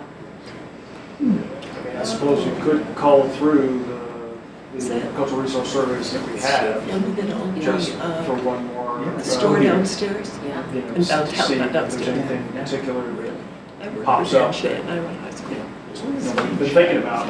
Exactly. Right. And the state register nomination is and actually fairly Plays easy. bridge as Yeah. well, Kelly. Fairly easy. Is it? So I've been working on one with the Southern U. I think we could probably, Well, I think it's already designated. I could write up any of Without these in so just a much couple of research. hours. I didn't realize the history of parades in Yeah. front of the house, passing aggressive. Okay. I'm learning so much. Any other thoughts, this is basically like open season at this point, right? Not on the agenda, other thoughts that commissioners have about things you want to think about in the coming year? I have a thought that this is a can of worms and it's probably not worth doing, but if we were really ambitious, I was looking at going through this preservation survey plan, on page 70, there's this cluster of designated homes. I'm saying, where is that? It looks like it's Baker Street, I think. Would we want to consider, we have a lot of the research done, would we want to consider enlarging the East Side National Historic District? Enlarging these. Yeah. so Enlarging it's it. locally- It's relatively small. There's a lot of homes that are intact, going all the way up to the Kitely home on 9th, going all the way down to the cannery, which should be in the historic district if you ask me, just off of 3rd, and going over to Baker. I mean, if you look at on that little square in the southeast, on the lower right corner of page 70, There's a cluster of homes outside of the National District. They've already been researched.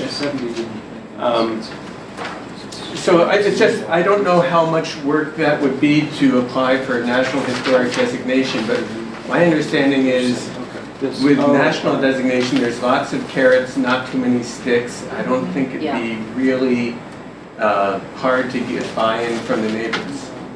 So, and have a bigger. On the priority list as well. Yeah, I Yeah, think, okay. so if you, I don't know how much work that would be, but if it would be moderate or less, maybe we should consider that. I would say it's a higher, one of the higher dollar options on it. It's a high dollar one? Yeah, it's one of the higher, Yeah, higher let's see, dollar. yeah, I didn't know. Well, So is this but- just a thought? but none of these are, I'm sorry? You're talking about this? spot Yeah, here? over there. Okay. yeah. You got that whole string of houses up and down there, just east of the historic district, that's just kind of Yeah. off the edge of that map, that little insert map. But in addition to that, I mean, you go all the way up Collier, all the way to Kitely, all those houses are intact. You go down, the cannery, I mean, the cannery was the world's largest cannery at one point. Yes, I read that in your book. yes, I put it in the book. No one knows this stuff. If it was part of the district, it would raise the awareness, and I think this is something we should consider doing. But it's my humble opinion. But it's a lot of work, I realize, and I wasn't sure. It's a high dollar item, meaning, I mean, it was listed as estimated cost to update the National Register nomination for the east side. They were estimating $50,000 for it. 50. Which, I mean, I don't feel like, Which may not I mean, be- that's a lot of money. I don't have $50,000 for this, but I feel like this is super easy to get in grants. Like, these are low grant amounts, right? Like, 50's not that much. And we have a lot of research done. It's just money. What's the Money's match? not real. What's the match? What's, It's just a 25% of 50 So would be it's 12. 12, yeah. 12 and 12,000, change. yeah. It's not like nothing, but again. Right, but it's Doable. doable. It's, Right. yeah, Not a it's huge doable. stretch. So Jen, the Shea House is a city, has the Historic Preservation Commission recommended, and the city is designated as Right. as Okay. a local historic landmark. And we're talking about adding this to our requests for state designation. And so that raises a question for me is, what other places are there like that where the city has recognized them as local historic landmarks that we should consider, that we might want to raise up to the state level? I mean, we were really proud on our call when we got We were. we I know. got 2 designations, and they asked, I made a mistake of getting on the call, so they asked me to say something. Yeah, Both days. Unfortunately, I had a conflict for the Yeah, part 2 yeah. of that. Thanks, Jen. It was nice you were there. Well, Holly and I held the flag, that's okay.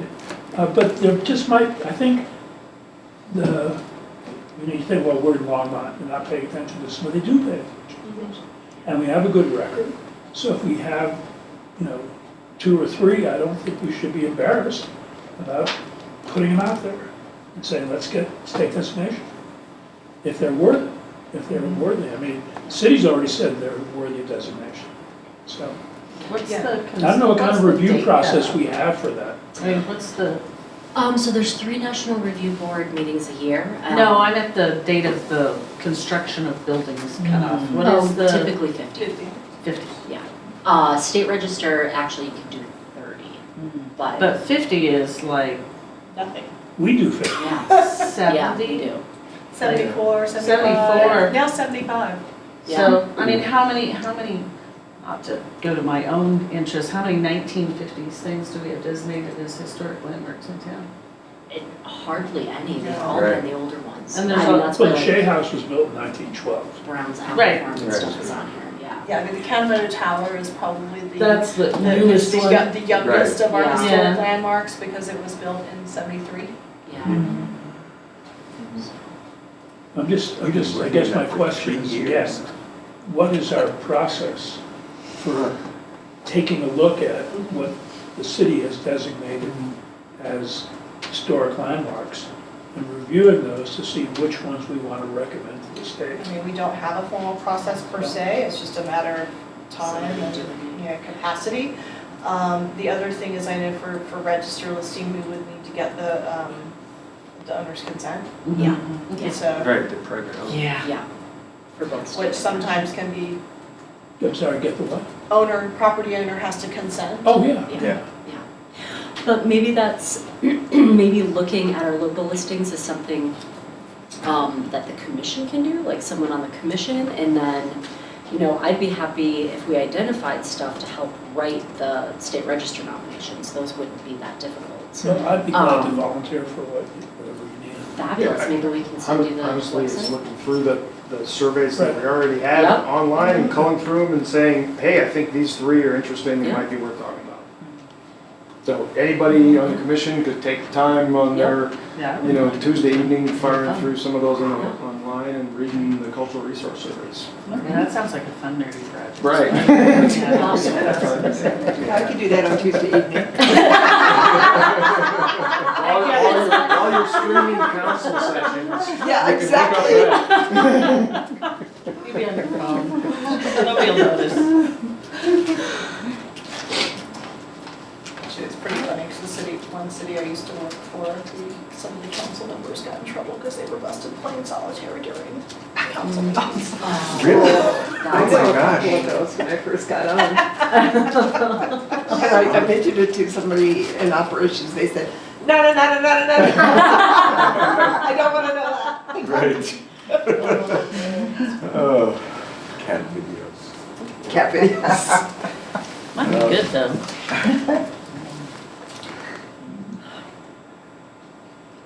So anything else you'll get busy with? Does it sound like our priorities are set?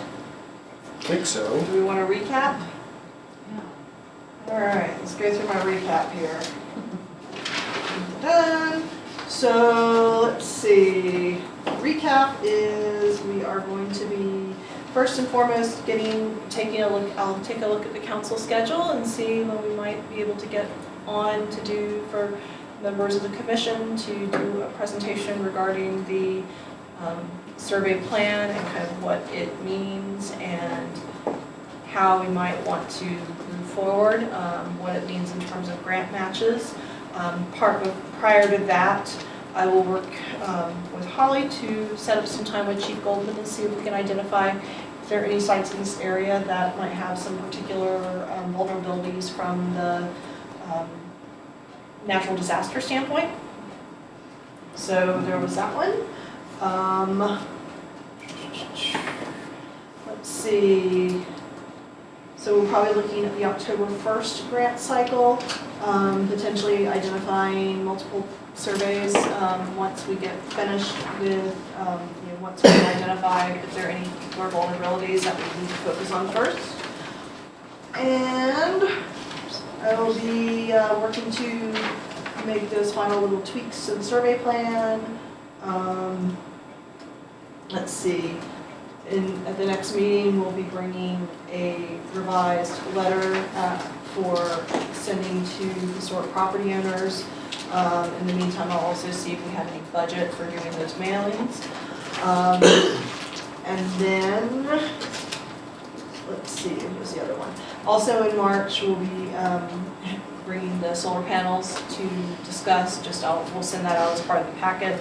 And so the commission can give a thumbs up, thumbs down on that one. Let's see, continuing to coordinate with Longmont Museum on the 150-250. And take a look at the Shea House.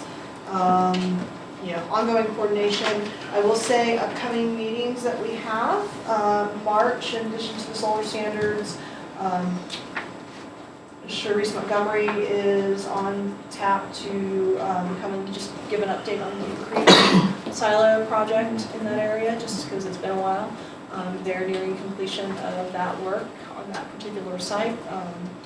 And we also have the applicant for the proposed Beaufort Farms, which is also the Nishida Farm property, coming, because they need to understand what they need to do. With regard to those historic farm buildings that the Terry Lake Sewer Project was rerouted to avoid impacting, so I have advised them that yes, in fact, you do need to do a historic preservation plan and see what could be saved. They need to hear that from the commission, obviously. So there might be some certificates of appropriateness. I had a couple of requests that came in late last week that I still need to review. I'm not sure if they rise to commission level or not. I just need to give that once over, and I'll touch base with Chairman Lane to see, get his professional opinion on that.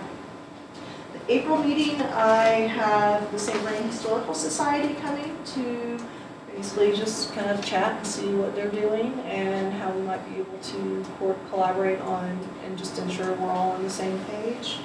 I also have Tony Chacon lined up to just give an update on the sugar factory efforts as well. So yeah, we're off to a pretty strong start so far.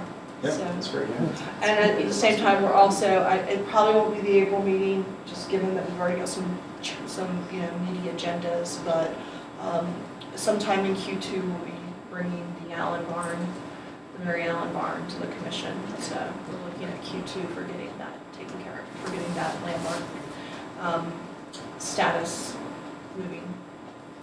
Did I miss anything? Not from my notes. That's a lot. Christian. Yes. And this is kind of a can of worms question, so be totally willing to just say, Suzanne, that's not for here. But with like all the concern with housing and transportation and stuff you guys are talking about in Vision Longmont, possibly being updated and all that, where does that kind of stuff fall? You know, like with people wanting to, put ADUs in and things like that. How, Sure. what kinds of effects should we be looking for, thinking about, that maybe need to be discussed ahead of time? So this is where I get to toot Longmont's horn a little bit. Okay. All of the state legislation that was passed last year regarding housing affordability, increasing housing capacity, Longmont's already doing like basically 90% of what the state is now requiring most of its communities to do, to the point where they're actually telling other communities in the state of Colorado, and this comes from my contacts at DOLA as well as the governor's office, that they're telling other communities to look at Longmont's codes because we're already doing it. So most of what is now required at the state level for Longmont is basically going to be a recording requirement, a reporting requirement. How do we get it in their format, basically? There are some tweaks to our ADU rules as well. We allow ADUs by right in all of our residential zoning districts. So you can already do them by right. We have some dimensional standards and such, but otherwise, you can Single family detached as well. yeah, single family detached, so only for single family detached. So obviously, yeah, that which I should probably clarify, although realistically, not a lot of, I don't think there are very many like duplex townhouses where you could realistically do them. But wherever you can do a single family house, you can do an ADU as part of that. So regardless of what many people in the community think, we are ahead of the curve, and we have actually been thinking about a lot of these things. So, they're looking at increasing, how do we ensure that we have density on some of our high frequency transit corridors? Yeah. All of our mixed use zoning districts permit high density residential as a secondary use. Again, it's just a matter of how we report this to the state. So, and a lot of it's perception. There's a lot of perception. So, one of my many hats that I wear is I do our population estimates and a lot of our data reports, and just looking at a lot of what's being built versus and such. So. I won't editorialize too much. I believe some of the data will be presented at the council retreat in a few weeks. But from our standpoint, ADUs and everything, we do them. We're good. We're good to go. Cool. And since the governor kind of took away the ability of HOAs to dismiss them, to not allow, he took that away, so you can have Yep. ADUs and, yeah. Yep. Good. So how that would interface here would be only if a property owner who had a landmarked property wanted to Exactly. create an ADU. Yeah. It just has to Then be, that would have to run Come through the through us. commission for Right. some sort of approval, which, again, all they'd have to approve is that they're meeting the Secretary of Interior standards in terms of the appropriateness, so that there's no formal design guideline other than the interior standards, but those are pretty clear. right, pretty about clear, yeah. what, you know, and so they would just have to prove that what they're proposing, whether it's, you know, if it's part of, it, you know, it could be an existing accessory building, right? We had one that it was that, you know, shoot, It's a that garage, block right? garage on the Yes. backside. right, on and the that one, they west are side. gonna, they will have to Fifth and seek a Emery. variance for that because they're converting the garage and our standard is that ADUs cannot exceed 50% of the above grade finished floor area of the property. And that existing garage already exceeds that, so they will have to seek a variance for that as well. So, and simply because it is larger, but it's Right, one of but- those, And that came through, and Yeah. we didn't like the first design. They blew the whole thing apart, and we said, you can't do this, you've got to be more respectful of the existing fabric and so on, and we made recommendations to them, and they made changes to it, and so on. So that, I mean, I'm this sort of thinking of, worked. I'm thinking of a different property Okay. altogether. Okay. Yeah, so you're thinking of the one at Fifth and Emery, right? Yeah. Yeah, and that one turned out fantastic, I Yeah. have to say. It looks really, really nice. The one I'm thinking of is actually not a landmark, but it is in the Okay. historic east side, and they are looking to convert an existing detached garage into an accessory dwelling unit, but it's one of those like 800 and change square Oh, foot okay. houses, and the garage exceeds that, so they would need to get a variance. So the state allows us to have dimensional standards, but we can't forbid them outright. And then, as Mayor Peck indicated, one of the other bills basically says HOAs can't prohibit them outside of any dimensional standards. I know in my particular neighborhood, the HOA president was kind of having a lot of consternation, shall we say, about that with the elected official who lives in our neighborhood. And realistically, looking at the lots in the neighborhood, I don't think it's cause for concern because just in my neighborhood at least, it wouldn't be a cause for concern just because it's not really physically possible to site a detached ADU on some of the lots. So we can do dimensional standards as far as, minimum setbacks and such, but you can't prevent them outright. That was it, that was my Cool. checking in. Yeah. No, So- that's Top a, of mind. that's Yeah. an easy one. That's That's an That's easy all one. right. I knew we had stuff happening with that. I was like, okay, I don't know, but I'm clear on how that all works, so. But yeah, there are a lot of discussions in the community about density and such, so. Well, And yeah, that's where I'll just smile and nod. there you go, yeah, cool.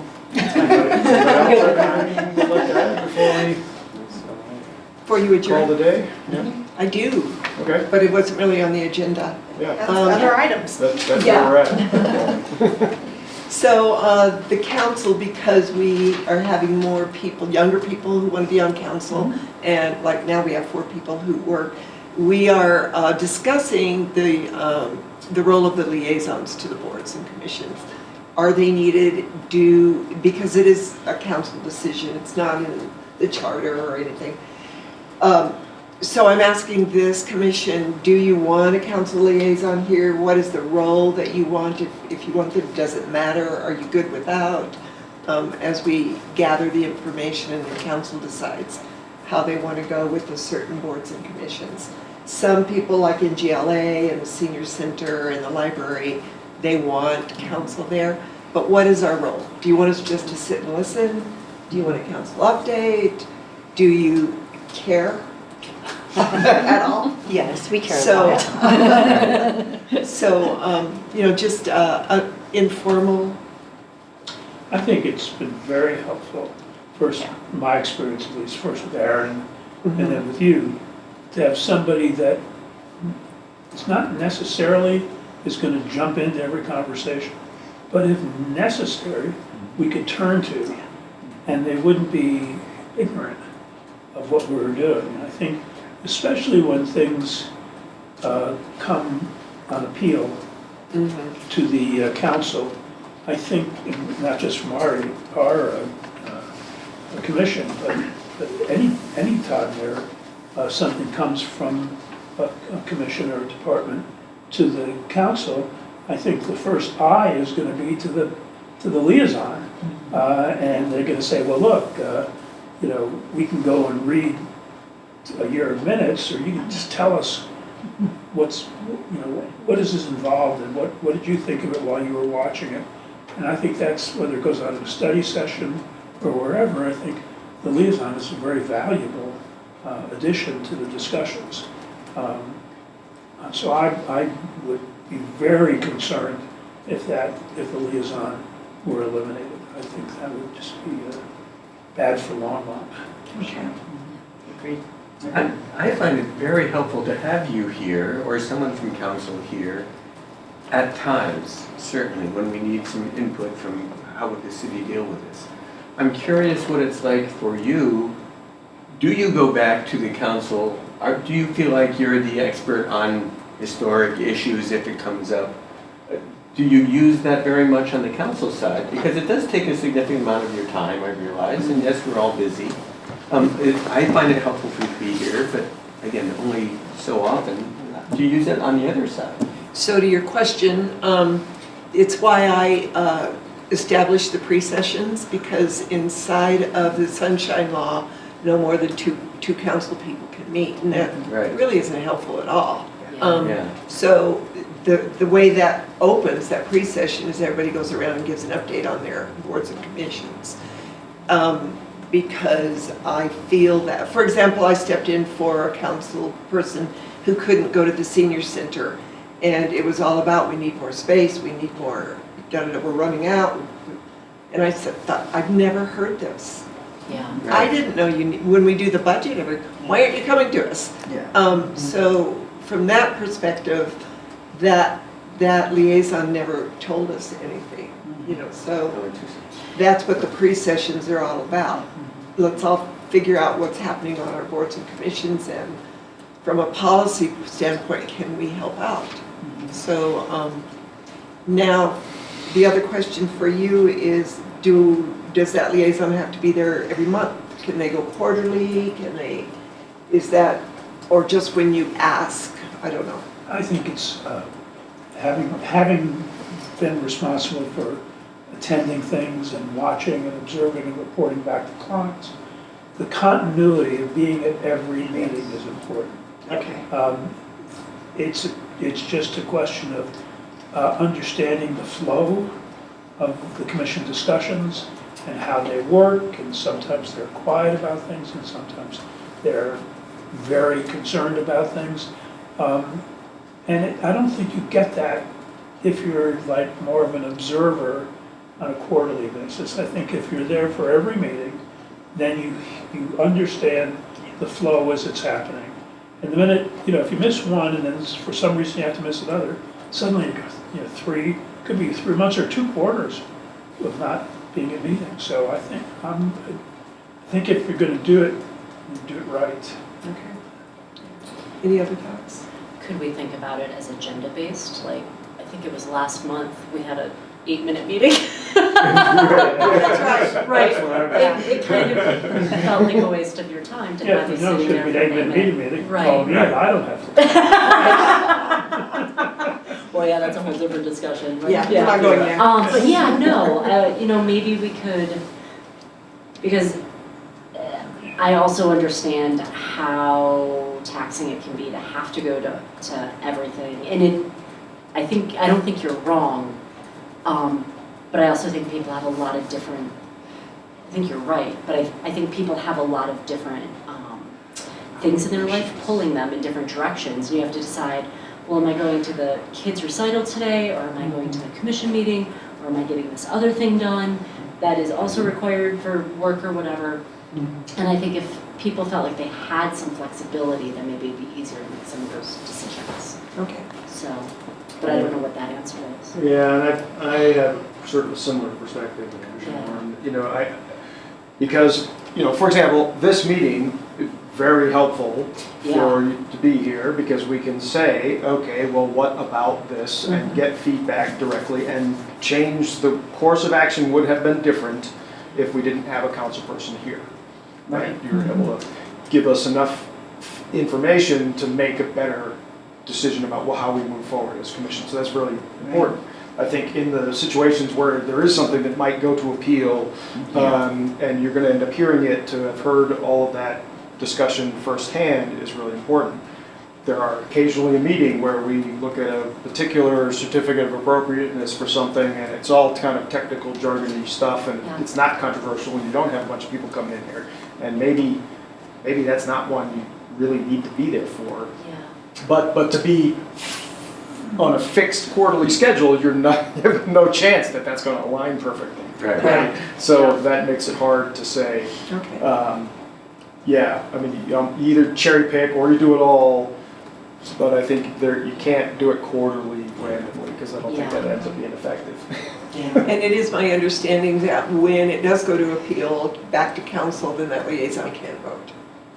Because, But they can still, Really? you can still Really? discuss it. Deliberate.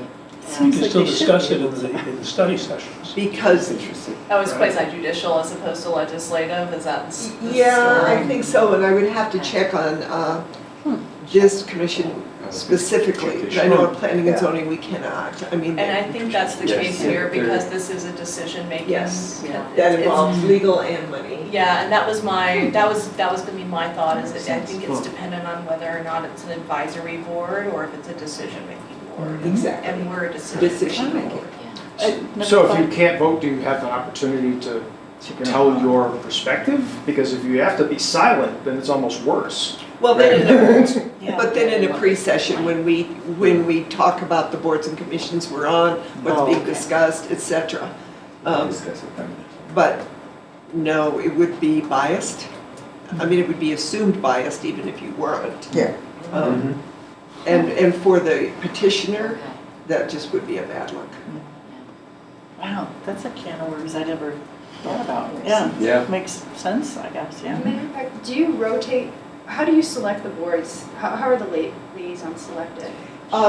Once a year, all the boards and commissions are listed in that, and that is also the ones that are outside of the city, like NADA, Dr. Cog, Community Solutions, et cetera.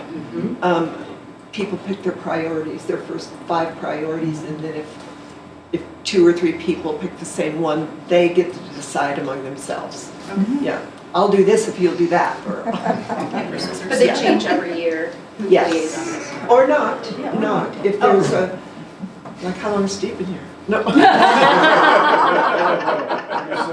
It depends if His if a chair's board gonna get commissioner- landmarked There we go. He stamped his head or something. If a board of commission really likes that person and it's a good reputation, then, yeah. Or if they didn't show up at any meetings at all last year, and you say, which, has happened, which is why I've been pulled in on others this year. And that's because they're younger and they have jobs and don't get home until 6 or 7. But we do want younger people who, the world's changing, their perspective is needed. I don't want to run the world the way I want to run.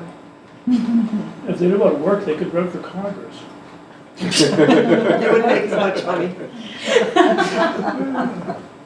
So anyway, thank you for your input. This is a yes. Okay. Okay. Continue. I think it's important. Great, thank you. Anybody else? Any other commissioners have a comment or something to throw out? I have another. Okay.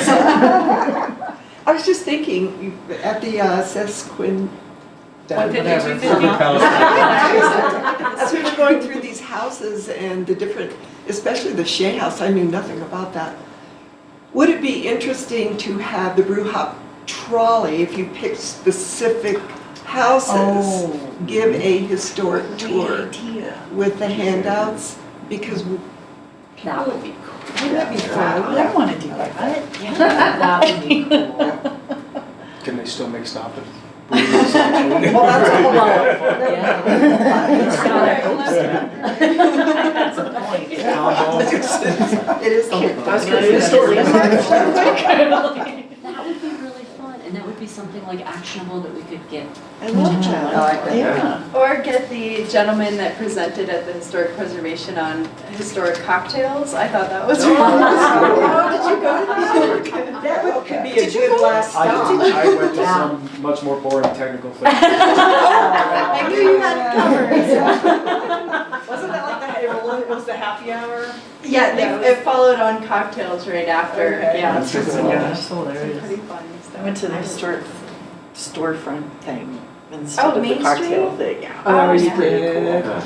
That was still It was just, made me rethink stuff on our street. But anyways. I just realized when I was looking at the program that two people I worked with in Jacksonville were like keynote speakers and organizers, so. I was on like the First Coast, the Jacksonville section, APA board with NSN. Adrian Burke was the executive director of Riverside Avenue Joan, I just Reservation when I was want at to make sure I heard the. right. You were Yeah, I was like, oh, where am I going? I know people. talking about some kind of This is super historic self-serving, trolley? but I wish we Tour. could just bring it back Tour. to Denver. Of whatever places that this commission chose to be I was happy for historic. And I a new just trip, wonder yeah.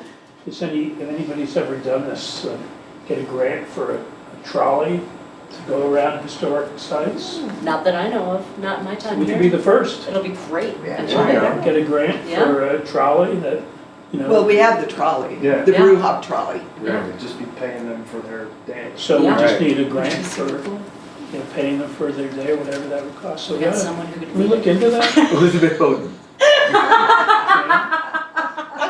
That to me seems like a really good, like, collaboration with the Historical Society and the museum. Oh, Yeah, Yeah. that would be so Yeah. fun. I'm all about DDA be interested Yeah. as well? possibly as well, Yeah. that could be interesting. Yeah. That seems like a good collaboration exercise. Yeah. So You wouldn't no wear one people out on your is 3-hour shovering tour. That's right, or- your shoes. No, I know that we have people that come visit us from out of state. That would be a great thing to pop, usually you get in the car and you try to find out what's going on, but getting on a trolley and, bouncing around town for an Yeah, hour, apparently that they would have be great. fires, Yeah. that's all the fires. Some place in every And the part of fire town. chief takes Yeah. people through and talks about. Maybe a pamphlet explaining Because it was, The because it original- was coal, so landowners. apparently Yeah. most of Lafayette That is would be burned really at fun. different points, so. I Well, mean, back it in the can't be old done days, tomorrow, there but was gas You have a year. and everything. Well, and there was Yeah. work covering, there was. and it could be part of, it could So be I guess part they of just our put up like a session. match, it took like almost nothing, so yeah, so Celebration. the fire chief just goes through. goes down Announcement through of- that, Historic trolley. It used to be here, it used to be there. and tells gruesome stories of Not that I people's expect died. you to put in Yeah, 150, but it's 250 kinda grants, funny. but I'll get you I kinda wanna Caitlin. take I think Caitlin is our contact Okay. industry I had no firm. idea it was a Okay. And then you So can that was- pass Oh, it yeah. on. And I've lived in Okay. Georgia, and I had no Yeah, idea. I'll it was talk. coal mines. Okay. I know. Anything else? And if not, I'll entertain a motion. So moved. Look at me. Yeah. All Second. in favor? All right. We are adjourned. Thank you very much for your time.